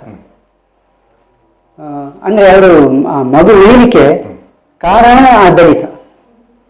ಬಹುಶಃ ವಿಶ್ವೇಶತೀರ್ಥರ ಬದುಕಿನಲ್ಲಿ ದಲಿತರ ಬಗ್ಗೆ ಅಷ್ಟೊಂದು ಕಾಳಜಿ ಪ್ರೀತಿ ಬರಬೇಕಿದ್ರೆ ಇದೇ ಘಟನೆ ಸಾಕ್ಷಿಯಾಗಿರ್ಬೋದು ಅಂತ ನನಗೆ ಅನ್ನಿಸ್ತದೆ. ತಮಗೇನಾದ್ರೂ ಅದರ ಬಗ್ಗೆ? ಅದೇ ಬಹುಶಃ ಈ ಒಂದು ಘಟನೆ ಶ್ರೀಗಳವರಿಗೂ ದಲಿತರಿಗೂ ನಂಟು ಬೆಳೆಸಿದ ಒಂದು ಘಟನೆ ಇರ್ಬೋದು. ಶ್ರೀಗಳವರಿಗೆ ದಲಿತರ ಬಗ್ಗೆ ಒಂದು ವಿಶೇಷ ಒಂದು ಕಾಳಜಿ ಉಂಟಾಗಲಿಕ್ಕೆ ಇದೊಂದು ಕಾರಣ ಇರ್ಬೋದು ಅಂತ ಅನ್ನಿಸ್ತದೆ. ಇದಾದ ನಂತರ ಶ್ರೀಗಳವರನ್ನು ಅವರ ತಂದೆಯವರು ಕೆರೆ ನೀರಿಂದ ಎತ್ತಿದ ನಂತರ ಶ್ರೀಗಳವರ ಮನಸ್ಸಿನಲ್ಲಿ ಒಂದು ಪ್ರಶ್ನೆ ಮೂಡಿತು. ಆತ ಅಷ್ಟು ಸಮೀಪದಲ್ಲಿ ಕೆಲಸ ಮಾಡ್ತಾ ಇದ್ರು ಕೂಡ ನನ್ನನ್ನು ಯಾಕೆ ಎತ್ತಲಿಕ್ಕೆ ಬರಲಿಲ್ಲ ಅಂತ ಆ ಶ್ರೀಗಳವರಿಗೊಂದು ಸಂಶಯ ಮೂಡಿತು. ಈ ಪ್ರಶ್ನೆಯನ್ನು ಅವರು ತಂದೆಯಲ್ಲಿ ಕೇಳಿದ್ರಂತೆ. ಆವಾಗ ಅವರ ತಂದೆ ಕೊಟ್ಟ ಉತ್ತರ, ಅವರು ಅಸ್ಪೃಶ್ಯರು, ಬ್ರಾಹ್ಮಣರನ್ನು ಮುಟ್ಟಬಾರದು, ಹಾಗಾಗಿ ಅವರು ಮುಟ್ಟಿಲ್ಲ ಅಂತ ಹೇಳಿದರು. ಆವಾಗಿನಿಂದಲೇ ಬಹುಶಃ ಶ್ರೀಗಳವರಿಗೆ ಈ ದಲಿತರು ಅಸ್ಪೃಶ್ಯರ ಆಗಬಾರದು, ಅವರು ಕೂಡ ನಮ್ಮನ್ನು ಮುಟ್ಟುವ ಹಾಗಾಗಬೇಕು, ಇದರಿಂದ ನಮ್ಮ ಬದುಕಿಗೆ ಒಳ್ಳೆಯದು ಅಂತ ಬಹುಶಃ ಆ ಒಂದು ಭಾವನೆ ಆವಾಗ ಬಂದಿರಬೇಕು. ಶ್ರೀಯುತ ರಘುರಾಮಾಚಾರ್ಯರ ಬದುಕಿನ ಸಾಕಷ್ಟು ಅನುಭವಗಳನ್ನು ನಾವು ಈಗ ಸಾಕಷ್ಟು ತಿಳ್ಕೊಂಡಿದ್ದೇವೆ. ಈಗ ನಮ್ಮ ಜೊತೆಗೆ ಅವರ ಧರ್ಮಪತ್ನಿ ಶ್ರೀಮತಿ ಗೀತಾ ಅವರು ನಮ್ಮ ಜೊತೆಗಿದ್ದಾರೆ. ತಮ್ಮ ಪತಿಯವರು ರಾತ್ರಿ ಹಗಲು ಮಠ, ಉದ್ಯೋಗ ಇತ್ಯಾದಿಗಳಲ್ಲೇ ತೊಡಗಿಸಿಕೊಂಡಿದ್ದವರು. ನೀವು ಮತ್ತು ಅವರು ಇದನ್ನೆಲ್ಲ ಹೇಗೆ ಚೆನ್ನಾಗಿ ಯಾವ ರೀತಿಯಲ್ಲಿ ನಿಭಾಯಿಸಿದ್ರಿ? ಅವರ ಇಷ್ಟೆಲ್ಲ ಒತ್ತಡಗಳು ನಿಮಗೆ ಕಿರಿಕಿರಿ ಆಗಲಿಲ್ವೇ? ಅವರ ಬಗ್ಗೆ ಎಲ್ಲ ಮಾತು. ಅಂದರೆ ನನಗೆ 74 ಇಸ್ವಿಯಲ್ಲಿ ಮದುವೆಯಾಗಿ ನಾನು ಮಠಕ್ಕೆ ಬಂದೆ. ಆಗ ನನ್ನ ಗಂಡಸರು ಫಸ್ಟ್ ಹೇಳಿದ್ದೇ ಹಾಗೆ, ಅವರ ತಂದೆ ಅವರಿಗೆ ಇದು ಮಠದ ಇದು ಕೊಡುವಾಗ ಹೇಳಿದ್ರಂತೆ, ಫಸ್ಟ್ ನಿನಗೆ ಮಠ, ಆಮೇಲೆ ಮನೆಯವರು, ಆಮೇಲೆ ನಿನ್ನ ಸಂಸಾರ, ನಿನ್ನ ಉದ್ಯೋಗ ಇದು, ಅದಕ್ಕೆ ನಿಮಗೆ ಇದು ಉಂಟು ಅಂತ. ಅದು ನನ್ನನ್ನು ಹಾಗೆ ಅವರು ನನ್ನ ಗಂಡ ಹೇಳಿದ್ದಾರೆ ಶುರುವೇ. ಆಯಿತು ಅಂತೇಳಿ ಹಾಗೆ ನಾನು ಅವರೊಟ್ಟಿಗೆ ಇದು ಮಾಡಿದ್ದೇನೆ. ಮತ್ತು ನನ್ನ ಜೀವನಕ್ಕೆ ಅವರೇನು ನನಗೆ ಅದರಿಂದ ಪ್ರಾಬ್ಲಮ್ ಇಲ್ಲ, ಏನೂ ಆಗಲಿಲ್ಲ, ಲಾಯ್ಕಾಯಿತು. ಬಂದು ಮಠದಲ್ಲಿ, ಮಠ ಅಂತ ಹೇಳಿದರೆ ಅವರಿಗೆ ಫಸ್ಟ್, ಮತ್ತೆ ಎಲ್ಲವೂ ಮಠದ ಬಗ್ಗೆ ಆಗಲಿ, ಸ್ವಾಮಿಯರಾಗಲಿ, ಯಾರ ಬಗ್ಗೆ ಅವರು ಏನು ಹೇಳಿದರು ಅವರಿಗೆ ತನ್ನ ವೈಯಕ್ತಿಕ ವಿಷಯದಲ್ಲಿ ಯಾರು ಏನು ಹೇಳಿದರೂ ಅವರಿಗೆ ನಿಷ್ಠೂರ ಇಲ್ಲ. ಆದರೆ ಸ್ವಾಮಿಯರ ಬಗ್ಗೆ ಆಗಲಿ, ಮಠದ ಬಗ್ಗೆ ಆಗಲಿ ಏನಾದರೂ ಹೇಳಿದರೆ ಅವರಿಗೆ ಸಿಕ್ಕಾಪಟ್ಟೆ ಅವರನ್ನು ಕಂಡಾಪಟ್ಟೆ ನಿಷ್ಠೂರ. ಹೇಗೆ ಯಾಕೆಂತ ಹೇಳಿದರೆ ಅವರಿಗೆ ಸ್ವಾಮಿಯರ ಬಗ್ಗೆ ಅಷ್ಟು ನಂಬಿಕೆ, ಗೌರವ, ನಂಬಿಕೆ. ಯಾಕಂದರೆ ಅವರು ಶ್ರೀಗಳವರು ಎಂತ ಮಾಡಿದ್ರು ಅದನ್ನು ಅದೇ ರೀತಿ ಮಾಡ್ತಾರೆ ಅಂತ ಅವರೊಟ್ಟಿಗೆ ಇದ್ದದರಿಂದ, ಹುಟ್ಟಿದ ಲಗಾಯಿತವರೊಟ್ಟಿಗೆ ಇದ್ದರಿಂದ ಅವರ ಬಗ್ಗೆ ಅಷ್ಟು ಅವರಿಗೆ ನಂಬಿಕೆ ಇದೆ. ಅದರಿಂದ ತಂದೆ ಒಟ್ಟಿಗೆ ಇದ್ದದರಿಂದ ಮಠದ ವಿಷಯ ಎಲ್ಲ ಹೋಗುತ್ತದ್ರಿಂದ ಹಾಗೆ ನಮಗೆ ಅದು ಎಲ್ಲವೂ ನನಗೆ ಸಹ ಹಾಗೆ ಆಗೋದ್ರಿಂದ ಅದಕ್ಕೆ ಬಹುಶಃ ಬಹಳ ಅನ್ಯೋನ್ಯತೆಯಿಂದ ಎಲ್ಲ ಸಮಸ್ಯೆಗಳನ್ನು ಅರಿತುಕೊಂಡು ಅವರ ಜೊತೆಗೆ ಬಾಳಿದ್ದೀರಿ. ಹೌದು, ಅದೆಲ್ಲ ಮಾಡಿದೆ. ಯಾಕಂದರೆ ನನಗೆ ಒಂದು ಅದರಲ್ಲಿ ಏನು ದೊಡ್ಡ ಪ್ರಾಬ್ಲಮ್ ಆಗಲಿಲ್ಲ, ಅದರಲ್ಲಿ ಕಮ್ಮಿ ಇದಾಯಿತು ಅಂತೇನು ಆಗಲಿಲ್ಲ. ಹಾಗೆ ಮಾಡಿದರೆ ಮತ್ತೆ ಅದರಿಂದ ಅವರಿಗೆ ಮಠ ಮುಖ್ಯ. ನನಗೆ ಹಾಗೆ ಹೇಳಿದ್ರಿಂದ ಮಕ್ಕಳನ್ನು ಅದೇ ರೀತಿ ನಾವು ಇದು ಮಾಡಿದ್ರಿಂದ ಮಕ್ಕಳಿಗೆ ಸಹ ಇದರಲ್ಲಿ ಆಗಲೇ ಇಲ್ಲ. ಅವರಿಗೆ ಎರಡನ್ನೂ ಸಮತೋಲನ ಮಾಡ್ತಿದ್ರು. ಮಕ್ಕಳ ವಿದ್ಯಾಭ್ಯಾಸಕ್ಕಾಗಲಿ ಅದಕ್ಕಾಗಲಿ ಯಾವ ತೊಂದರೆಯೂ ಮಾಡಲಿಲ್ಲ. ಎರಡನ್ನು ಮಠದಲ್ಲಿ ಇದನ್ನು ಮಾಡ್ತಾಯಿದ್ರು, ಮಠದ ಇದನ್ನು ಸಹ ಅದೇ ರೀತಿ ಮಠಕ್ಕೆ ಹೇಗೆ ಬೇಕೋ ಹಾಗೆಯೇ ಮೊಮ್ಮಕ್ಕಳನ್ನು ಕೂಡ ಸ್ವಾಮಿಯರ ಇದು ಮಠಕ್ಕೆ ಹೇಗೆ ಬೇಕೋ ಅದೇ ರೀತಿ ನಾವು ಇದನ್ನು ಹೇಳಿಕೊಟ್ಟಿದ್ದೇವೆ. ಅದೇ ರೀತಿ ಇದ್ದಾರೆ ಮಕ್ಕಳು ಸಹ ಹಾಗೇ ಇದ್ದಾರೆ. ಎಲ್ಲ ಮಾಡ್ತಿದ್ರು. ಬಂದ ಕೂಡಲೇ 5:30 ಗಂಟೆಗೆ ಬ್ಯಾಂಕಿಂದ ಬಂದರೆ ಬ್ಯಾಂಕ್ ಅವರಿಗೆ ಕೆಲಸ, ಉದ್ಯೋಗ. ಬಂದರೆ 5:30 ಗಂಟೆಗೆ ಆಫೀಸಿಗೆ ಹೋದ ಅಲ್ಲಿ ಕೂತರೆ, ಮತ್ತು ರಾತ್ರಿ ಕಾಫಿ ಕುಡಿದು ಬಂದು ಕೂತ್ರೆ ಏನಾದರೂ ನೀರು ಕುಡಿಲಿಕ್ಕೆ ಇದಕ್ಕೆ ಒಳಗೆ ಬರ್ತಾರೆ. ಮತ್ತು ಬಂದು ಅಲ್ಲಿ ಕೂತ್ರೆ 8:09 ಗಂಟೆಗೆ ಆಫೀಸ್ ಬೀಗ ಹಾಕಿ ಒಳಗೆ ಬರೋದು. ಬೆಳಿಗ್ಗೆ ಎದ್ದು ಸೀದಾ ಅದೆಲ್ಲ ಮುಗಿಸಿಕೊಂಡು ಹೋಗಿ ಆಫೀಸ್ ರೂಮಲ್ಲಿ ಕೂತ್ರೆ ಅವ್ರಿಗೆ ಹೆಚ್ಚಿ ಇದ್ದದ್ದು ಅಲ್ಲಿ. ಅದು ಹಾಗೆ ಅವರಿಗೆ ಅಷ್ಟು ಮಾಡ್ತಾಯಿದ್ರು. ಅಷ್ಟು ಅವರ ಬಗ್ಗೆ, ಸ್ವಾಮಿಯರ ಬಗ್ಗೆ, ಮಠದ ಬಗ್ಗೆ ತುಂಬ ಸಂತೋಷ ಆಯಿತು. ಶ್ರೀಯುತ ರಘುರಾಮಾಚಾರ್ಯರ ಅಳಿಯ ಶ್ರೀ ವಿಷ್ಣುಮೂರ್ತಿ ಆಚಾರ್ಯರು ನಮ್ಮ ಜೊತೆಗಿದ್ದಾರೆ. ಒಂದಷ್ಟು ಇವರ ಅನುಭವಗಳ ಕಡೆಗೆ ಬೆಳಕು ಚೆಲ್ಲಲಿಕ್ಕೆ ನಾವು ಪ್ರಯತ್ನಿಸ್ತಾ ಇದ್ದೇವೆ. ತಾವು ವಿಶ್ವೇಶತೀರ್ಥರ ಆಪ್ತ ಕಾರ್ಯದರ್ಶಿಯಾಗಿ ನಿಮ್ಮ ವೃತ್ತಿ ಬದುಕನ್ನು ಪೇಜಾವರ ಶ್ರೀ ವಿಶ್ವೇಶತೀರ್ಥರ ಜೊತೆಗೆ ಆರಂಭಿಸಿದ್ದೀರಿ. ಸುಮಾರು 35 ವರ್ಷಗಳನ್ನು ಮಿಕ್ಕಿ ಅವರ ಜೊತೆಗಿದ್ದೀರಿ. ಮಾತ್ರ ಅಲ್ಲ, ವಿಶ್ವಪ್ರಸನ್ನ ತೀರ್ಥರ ಜೊತೆಗೂ ಕೂಡ ಆಪ್ತ ಕಾರ್ಯದರ್ಶಿಯಾಗಿದ್ದೀರಿ. ತಮ್ಮ ಅನುಭವಗಳ ಬಗ್ಗೆ 4 ಮಾತು. ಪೇಜಾವರ ಶ್ರೀಗಳೊಂದಿಗೆ ಇಡೀ ದಿನ ಸಂಚಾರದಲ್ಲೇ ಜಾಸ್ತಿ ಇದ್ದು, ಅವರಿಗೆ ಅಗತ್ಯ ಇರುವ ವಸ್ತುಗಳು ಅಂದರೆ ಒಂದು ರೋಡ್ ಡೈರೆಕ್ಟ್ರಿ, ಒಂದು ಡೈರಿ, ಪೆನ್, ಗಡಿಯಾರ, ಕನ್ನಡಕ. ಅದಿದ್ದರೆ ಅವರು ಎಲ್ಲಿಂದ ಎಲ್ಲಿ ಬೇಕಾದರೂ ಹೋಗ್ತಾರೆ. ದಾರಿಯಲ್ಲಿ ಎಲ್ಲಿ ಆ ದಾರಿ ತಪ್ಪಿದರೆ ಕೂಡಲೇ ಈ ದಾರಿ ತಪ್ಪಿದೆ ಅಂತ ಹೇಳಿ, ನಿದ್ರೆಯಲ್ಲಿದ್ದರೂ ಎದ್ದು ನೋಡಿದಾಗ ಇದು ಎಲ್ಲೋ ಇದು ಹೋಗಿದೆ ಅಂತ ಹೇಳ್ತಾರೆ. ಹಾಗೆ ಅವ್ರದ್ದೊಂದು ಫೈಲ್ ಇದೆ, ಅಲ್ಲೇ ಕೂತ್ಕೊಂಡು ಡೆಲ್ಲಿಗೆ ಫೋನ್ ಮಾಡು, ಅಥವಾ ತನ್ನ ಶಾಲೆ ಅಥವಾ ಆಫೀಸ್ ರಾಮಗುಂಜಕ್ಕೆ ಅಥವಾ ಬೆಂಗಳೂರು ವಿದ್ಯಾಪೀಠ, ಅವರಿಗೆ ಬೇಕಾದ ಯಾವ ಮೂಲೆಗೂ ಕೂಡಲೇ ಫೋನ್ ಮಾಡಿ ಅಲ್ಲಿ ಮಾತಾಡಬೇಕು. ಆ ಫೋನ್ ಡೈರೆಕ್ಟ್ರಿ ಒಂದು ಯಾವಾಗಲೂ ಅವರಿಗೆ ಹತ್ತಿರದಲ್ಲೇ ಇರ್ತಿತ್ತು. ಅಯೋಧ್ಯೆ ದಾರಿಯಲ್ಲಿ ಹೋಗುವಾಗ ಅಲ್ಲಿ ಪೊಲೀಸರೊಟ್ಟಿಗೆ ಜಗಳ, ಪೊಲೀಸರೊಟ್ಟಿಗೆ ಅವರಿಗೆ ಸಮಜಾಯಿಷಿ ಮಾಡಿ ನಾವು ಹೋಗೋದು ಗಲಾಟೆಗಲ್ಲ, ದರ್ಶನಕ್ಕೆ ಅಂತ ಹೇಳಿ ಅಲ್ಲಿ ವಿಶ್ವ ಹಿಂದೂ ಪರಿಷತ್ ಮೀಟಿಂಗಿಗೆ ಎಲ್ಲ ಒಟ್ಟಿಗೆ ಹೋಗ್ತಿದ್ರು. ಎಲ್ಲ ಸ್ವಾಮಿಗಳನ್ನೆಲ್ಲ ಒಟ್ಟು ಮಾಡಿ ಒಂದು ಬಸ್ಸಲ್ಲಿ ಇಲ್ಲಿಂದ ಕರಸೇವೆಗೆ ಹೊರಟಿದ್ದು. ಆಗ ಪಲಿಮಾರ ಸ್ವಾಮಿಗಳಿಗೆ ಉಳಿದವರಿಗೆಲ್ಲ ಪೂಜೆಗೆಲ್ಲ ತೊಂದರೆ ಆಗದಂತೆ ಎಲ್ಲ ಕಡೆ ವ್ಯವಸ್ಥೆ ಅವರೇ ಕೂತ್ಕೊಂಡು ಮಾಡ್ತಿದ್ರು. ದಲಿತ ಕೆರೆಗೆ ಎಲ್ಲೆಲ್ಲಿ ಗಲಾಟೆ ಆಗಿದೆ ಅಲ್ಲಿಗೆಲ್ಲ ನಾವು ಇದು ಮೈಸೂರು ಹತ್ರ ಒಂದು ಹಳ್ಳಿಯಲ್ಲಿ ಗಲಾಟೆ ಆಗಿತ್ತು. ಆಗ ಪೊಲೀಸರು ಬೇಡ ಅಂತ ಹೇಳಿದರು. ನಾನು ಹೋಗಿ ಅಲ್ಲಿ ಮಾತಾಡಿ ಬರ್ತೇನೆ, ಎರಡೂ ಪಾರ್ಟಿ ಹತ್ರ ಮಾತಾಡ್ತೇನೆ ಅಂತ. ಹಾಗೆ ಗುಲ್ಬರ್ಗಾದಲ್ಲಿ ನೆರೆಬರಿಯಾದಲ್ಲಿ, ಚಡಚಣ, ಬಿಜಾಪುರದಲ್ಲಿ ಭೂಕಂಪ ಆದಾಗ ಎಲ್ಲ ಒಟ್ಟಿಗೆ ಎಲ್ರಿಗಿಂತ ಮೊದಲು ತಾನು ಅಲ್ಲಿ ಇರ್ತಿದ್ರು. ಅವರು ರಾತ್ರಿ ಹೊತ್ತು ನಿದ್ದೆ ಇತ್ಯಾದಿಗೆ ಎಷ್ಟು ಸಮಯ ತೆಗೆದುಕೊಳ್ತಾ ಇದ್ರು? ನಿದ್ರೆ ದಾರಿಯಲ್ಲಿ 12 ಗಂಟೆಗೆ ನಿದ್ರೆ ಮಾಡಬೇಕು, ಬೆಳಗ್ಗೆ 4:15 ಹೇಳಬೇಕು. ವಾಹನದಲ್ಲೇ ನಿದ್ರೆ ಮಾಡ್ತಿದ್ರು. ಮತ್ತು ಹಾಗೆ ಸ್ವಲ್ಪ ತೊಂದರೆ ಇದ್ದಾಗ ಕೆಲವು ಡಾಬಾದ ಎದುರುಗಡೆ ಸ್ವಲ್ಪ ಜನಸಂಚಾರ ಇರುವಲ್ಲಿ ಗಾಡಿ ನಿಲ್ಲಿಸು, ನಾನು ಮಲಗ್ತೇನೆ, ಒಂದು 2 ಗಂಟೆ ನೀನು ಡಾಬಾದಲ್ಲಿ ಅಲ್ಲೆಲ್ಲ ಇದಿರ್ತದೆ ಮಂಚ, ಡ್ರೈವರ್ ಮಲಗಲಿ, ಆಮೇಲೆ ಎದ್ಕೊಂಡು ಹೋಗುವ ಅಂತೇಳಿ. ಹಾಗೆ ಹೆಚ್ಚಿನ ಇದರಲ್ಲೂ ಇದು ಅದೇ ರಾತ್ರಿ ಸಂಚಾರವೂ ಇತ್ತು. ಅವರ ಜೊತೆಗಿನ ನಿಮ್ಮ ಒಂದು ರೀತಿಯ ಒಡನಾಟ, ಬಾಂಧವ್ಯ ನಿಮಗೆ ಹೇಗೆ ಅನ್ನಿಸ್ತಾ ಇತ್ತು? ಲೌಕಿಕವಾಗಿ ನಮಗೆ ಸ್ವಲ್ಪ ಕೆಲವು ಸಲ ಕಿರಿಕಿರಿ, ಅಯ್ಯೋ ಇಷ್ಟು ಬೇಕಾ ಅಂತ. ಆದರೆ ಸ್ವಾಮಿಗಳು ಅಲ್ಲಿಗೆ ಹೋಗಲೇಬೇಕು ಅಂತ ಹೇಳಿದಾಗ ಆಯಿತು ನಾವು ಹೊರಡೋದು. ಅಲ್ಲಿ ಹೋದ್ಮೇಲೆ ಗೊತ್ತಾಗ್ತಿತ್ತು ಇದು ಬೇಕಿತ್ತು ಅಂತ.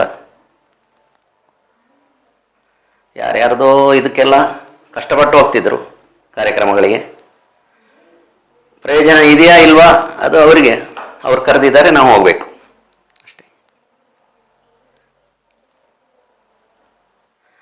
ಸಣ್ಣ ಕಾರ್ಯಕ್ರಮಕ್ಕೂ ಹೋಗಿದ್ದಾರೆ, ದೊಡ್ಡ ಕಾರ್ಯಕ್ರಮಕ್ಕೂ ಹೋಗಿದ್ದಾರೆ, ಎರಡೂ ನೋಡಿದ್ದೇನೆ. ಕೆಲವುದಕ್ಕೆ ಕೆಲವು ಅಭಿಮಾನದಿಂದ ಕರೀತಾರೆ, ಕೆಲವು ಅವರಿಗೆ ಬೇಕು. ಹಾಗೆ ಯಾವ ಪಕ್ಷವೂ ನೋಡ್ತಿರ್ಲಿಲ್ಲ, ಎಲ್ಲರೊಟ್ಟಿಗೆ ಹೋಗ್ತಿದ್ರು. ಸಣ್ಣವರು ದೊಡ್ಡವರು ಅಂತ ನೋಡ್ತಿರ್ಲಿಲ್ಲ. ರಘುರಾಮಾಚಾರ್ಯ ಮೊದಲಿಂದಲೂ ಪೇಜಾವರ ಮಠದ ಎಲ್ಲ ಸಂಸ್ಥೆಗಳಲ್ಲೂ ಇದ್ದವರು. ಉಡುಪಿಯ ಬಾಲನಿಕೇತನ, ಹಾಸ್ಟೆಲ್, ಉಚಿತ ಚಿಕಿತ್ಸಾಲಯ, ಹಾಗೆ ಕೆಲವು ಸಂಸ್ಥೆಗಳಲ್ಲಿ ಫುಲ್ಲು ತೊಡಗಿಸಿಕೊಂಡವರು. ಅದರ ಬಗ್ಗೆ ಸ್ವಾಮಿಗಳು ಯಾವಾಗಲೂ ಫೋನ್ ಮಾಡಿ ಅವರ ಹತ್ರ ಕೇಳ್ತಿದ್ರು. ಅಲ್ಲಿ ಏನಾದರೂ ನೆರವಿಗೆ ಮತ್ತು ಬಡವರಿಗೆ ಪ್ರತಿ ವಾರ ಒಂದು ಎಂಥದ್ದು ವೈದ್ಯಕೀಯ ನೆರವು, ಅದರ ಒಂದು ಮೀಟಿಂಗ್, ಅದಕ್ಕೂ ಕಮಿಟಿಯಲ್ಲಿ ಇವರೇ ಇದ್ದದ್ದು. ಅದಕ್ಕೆ ಒಂದು ಕಾರ್ಯಕರ್ತರ ಗುಂಪು ದಿನ ಆಸ್ಪತ್ರೆಗೆ ಹೋಗಿ ಅವರು ಅರ್ಜಿ ಕೊಟ್ಟ ಕೂಡಲೇ ಅದನ್ನು ಹೋಗಿ ಅಲ್ಲಿ ಕೊಡಬೇಕಾ ಬೇಡವಾ ಎಲ್ಲ ನೋಡಿಕೊಂಡು ಅದನ್ನು ಸ್ವಾಮಿಗಳಿಗೆ ರಿಪೋರ್ಟ್ ಮಾಡ್ತಾಯಿದ್ರು. ಮಠದ ದೈನಂದಿನ ವ್ಯವಹಾರ, ಪೇಜಾವರ, ಪೆರ್ಣಂಕಿಲ, ಮುಚ್ಚಿಲಗೋಡು, ಆ ಕಡೆ ಕಣ್ಣೋತೀರ್ಥ ಎಲ್ಲ ಸ್ಥಳೀಯ ಇದನ್ನೆಲ್ಲ ಅವರೇ ನೋಡ್ಕೊಳ್ತಿದ್ದದ್ದು. ಸ್ವಾಮಿಗಳು ಅವರ ಇದರಿಂದ ಹೇಳಿಕೆಯಿಂದ ಎಲ್ಲ ಕೇಳಿಕೊಂಡು ಅದಕ್ಕೆ ಸಹಾಯ ಮಾಡ್ತಿದ್ರು. ರಘುರಾಮಾಚಾರ್ಯರು ತುಂಬ ನೇರ ವ್ಯಕ್ತಿತ್ವದವರು.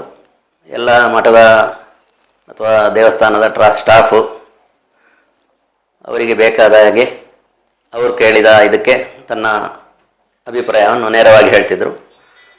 ಊರಿನವರಿಗೂ ಯಾರಿಗೂ ಅಸಮಾಧಾನ ಆಗದ ಹಾಗೆ ಅದಕ್ಕೊಂದು ದೃಢ ನಿರ್ಧಾರ ಅವರದ್ದು ಉತ್ತರ ಇತ್ತು. ಅದಕ್ಕೆ ಯಾರೂ ಮರು ಪ್ರಶ್ನೆ ಮಾಡ್ತಿರಲಿಲ್ಲ. ಉಡುಪಿಯಲ್ಲಿಯೂ ಎಲ್ಲರಿಗೂ ನಾಗರಿಕರು, ಮಠದ ಅಭಿಮಾನಿಗಳು ಎಲ್ರಿಗೂ ರಘುರಾಮಾಚಾರ್ಯ ಅಂದರೆ ಒಂದು ಅಚ್ಚುಮೆಚ್ಚು ಹಾಗೂ ಸಮರ್ಥವಾಗಿ ಇದು ಆಡಳಿತ ನಡೆಸ್ತಿದ್ರು. ನಮ್ಮ ಜೊತೆಗೆ ಸ್ನೇಹ ವಿಷ್ಣುಮೂರ್ತಿ ಆಚಾರ್ಯ ಅವರಿದ್ದಾರೆ, ರಘುರಾಮಾಚಾರ್ಯರ ಸುಪುತ್ರಿ. ಇವರು ಸಾಹಿತ್ಯಿಕವಾಗಿ, ಸಾಂಸ್ಕೃತಿಕವಾಗಿ ಯಕ್ಷಗಾನ, ಭರತನಾಟ್ಯ ಇತ್ಯಾದಿಗಳಲ್ಲಿ ಅತ್ಯಂತ ಒಂದು ಪ್ರವೀಣರು. ತಂದೆ ಮಕ್ಕಳ ಜೊತೆಗೆ ಹೇಗಿದ್ದರು ಎಂಬ ಬಗ್ಗೆ, ಅಪ್ಪನ ಬಗ್ಗೆ ಒಂದು 4 ಮಾತು. ನಾವು ನಮ್ಮ ತಂದೆಯವರದ್ದ ಕಲಿತುಕೊಂಡದ್ದು ಅಥವಾ ಅವರದ್ದು ನಡವಳಿಕೆಯಲ್ಲಿ ನಾವು ತಿಳಿದುಕೊಂಡದ್ದು ಅಂತ ಹೇಳಿದರೆ, ಮಠ ಮತ್ತು ಸ್ವಾಮೀಜಿ ಅವರಿಗೆ ಯಾವ ರೀತಿ ಬೇಕೋ ಆ ರೀತಿ ನಮ್ಮ ತಂದೆ ಬದುಕಿದ್ದು. ನಾವು ಅದನ್ನು ಪಾಲಿಸ್ಕೊಂಡು ಮುಂದೆ ಹೋಗ್ತಾ ಇದ್ದೆವು. ಆದರೆ ಅದರಲ್ಲಿ ವಿಭಿನ್ನ, ಅದು ಬೇರೆ, ದೊಡ್ಡದು ಅದೆಲ್ಲ ಎಂತ ಇಲ್ಲ, ಅದು ನಮ್ಮ ನಡವಳಿಕೆಯಲ್ಲೇ ಇತ್ತು. ಅವರು ಅದನ್ನು ನಮ್ಮ ಕೆಲಸ ಅಂತ ಹೇಳಿ ಬ್ಯಾಂಕ್ ಮತ್ತು ಮಠದ ಕೆಲಸವನ್ನು ಮಠದ ಹೊರಗೆಯಲ್ಲಿ, ನಮ್ಮ ಮನೆ ಬಾಗಿಲಿನ ಹೊರಗಡೆಯಲ್ಲಿ ಯಾವ ರೀತಿ ಸ್ಟ್ರಿಕ್ಟ್ ಅಥವಾ ಪಾಲಿಸ್ಕೊಂಡು ಬರ್ತಾ ಇದ್ರು ಅದೊಂದು ರೀತಿ. ಆದರೆ ಮನೆಯೊಳಗೆ ಬರುವಾಗ ಅವರು ನಮ್ಮ ಅಪ್ಪ. ಎಷ್ಟು ಹೇಳಿದರೆ ನಾನು PUC ವರೆಗೂ ಅವರ ತಡೆಯಲ್ಲಿ ಕೂತ್ಕೊಂಡು TV ನೋಡ್ತಾ ಇದ್ವು. ಕ್ರಿಕೆಟ್ ಅಂದರೆ ಪಂಚ ಪ್ರಾಣ ಅವರಿಗೆ. ಗಳಿಗೆ ಬರ್ತಾರೆ, ಕ್ರಿಕೆಟ್ ಸ್ಕೋರ್ ಎಷ್ಟಾಯಿತು ಕೇಳ್ತಾರೆ, ನಾವು ಹೇಳಬೇಕು, ಮತ್ತೆ ಪುನಃ ರಪ್ಪ ಹೋಗ್ತಾರೆ ಮಠದಲ್ಲಿ ಕೆಲಸಕ್ಕೆ ಅಂತ. ಅಷ್ಟು ಸಲಿಗೆಯಲ್ಲಿದ್ದು ಕೂಡ ಮಠದ ಹೊರಗೆ ಹೋಗಿ ಅವರವರ ಆಫೀಸಲ್ಲಿ ಕೂತ್ಕೊಂಡ್ರೆ ಆಗ ಅವರು ಮಠದ ದಿವಾನರು. ಆಗ ನಾವು ಹೋಗಿ ಸಲಿಗೆಯಲ್ಲಿ ಕೂತ್ಕೊಳ್ಳಿಕ್ಕೆ ಎಂತ ಇಲ್ಲ, ಅಂದರೆ ಅದು ರಿಸ್ಟ್ರಿಕ್ಷನ್ ಇಲ್ಲ. ಅಪ್ಪ ಏನು ನಮಗೆ ಜೋರು ಮಾಡಬೇಡಿ ಹೇಳೋದಿಲ್ಲ. ಆದರೆ ನಮಗೆ ಅದು ಬಂದದ್ದೇ ಹಾಗೆ, ಅಪ್ಪ ಫೋನ್ ಅಷ್ಟೇ ಹೇಳೋದು, ಒಳಗೆ ಬರ್ತಾ ಇದ್ವು. ಆ ರೀತಿಯಲ್ಲಿ ಒಂದು ಬಾಂಧವ್ಯ ಆಯಿತು. ಮನೆಯಲ್ಲಿ ಪಪ್ಪ ಹಾಗಿದ್ರು, ಮಠದಲ್ಲಿ ದಿವಾನರಾಗಿದ್ರು. ನಾವು ಅವರನ್ನು ಆ ರೀತಿಯಲ್ಲೂ ನೋಡಿದ್ದೇವೆ, ಈ ರೀತಿಯಲ್ಲೂ ನೋಡಿದ್ದೇವೆ. ಅದರಿಂದ ಎಲ್ಲ ಒಟ್ಟಿಗೆ ಇದಕ್ಕೆ ಫಂಕ್ಷನಿಗೆ ಹೋಗೋದಿದ್ರೆ ಎಲ್ಲ ಕರ್ಕೊಂಡು ಹೋಗೋದು ಹೇಳಿದರೆ ಮಠದ ಸುಧಾಮಂಗಲಕ್ಕೆ ಎಲ್ಲ ಹೋಗುವಾಗ ಅದೊಂದು ನಮಗೆ ಅದೇ ಒಂದು ಜಾತ್ರೆ.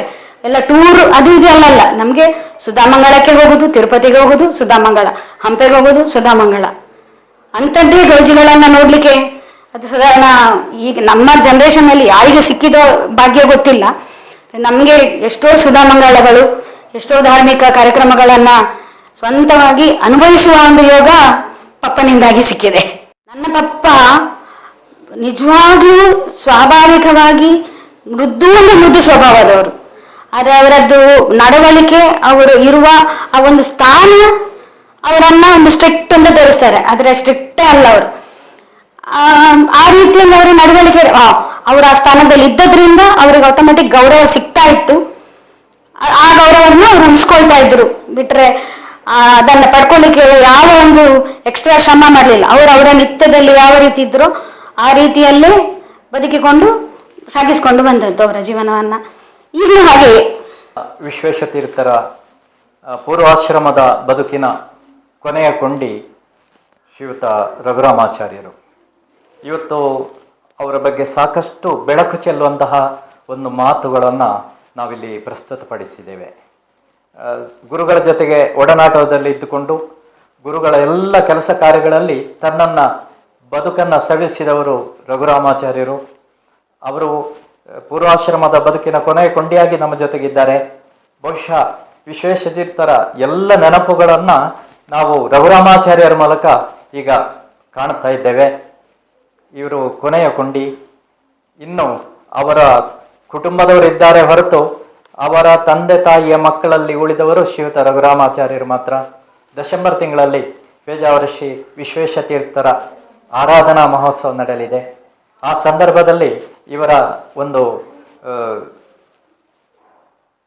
ಪರಿಚಯ ಎಲ್ಲ ಜನತೆಗಾಗುವಂಥದ್ದು ಒಂದು ಒಳ್ಳೆಯ ಕಾರ್ಯಕ್ರಮ. ನಮಗೆ ತುಂಬ ಸಂತೋಷ ಆಗಿದೆ. ನಮಗೆಲ್ಲರಿಗೂ ಕೂಡ ಪೂಜ್ಯರೇ ಆಗಿರುವಂತಹ ಶ್ರೀಯುತ ರಘುರಾಮಾಚಾರ್ಯರಿಗೆ ಆಯುರಾರೋಗ್ಯ, ಸಂಪತ್ತು, ಸುಖ ಇದನ್ನು ಶ್ರೀಕೃಷ್ಣ ದೇವರು ಹಾಗೂ ಪೂಜ್ಯ ವಿಶ್ವೇಶತೀರ್ಥರ ಅನುಗ್ರಹದಿಂದ ಅದು ಅವರಿಗೆ ಒದಗಿ ಬರಲಿ ಅಂತ ದೇವರಲ್ಲಿ ಪ್ರಾರ್ಥಿಸ್ತಾ ಅವರಿಗೆ ನಮಸ್ಕಾರ.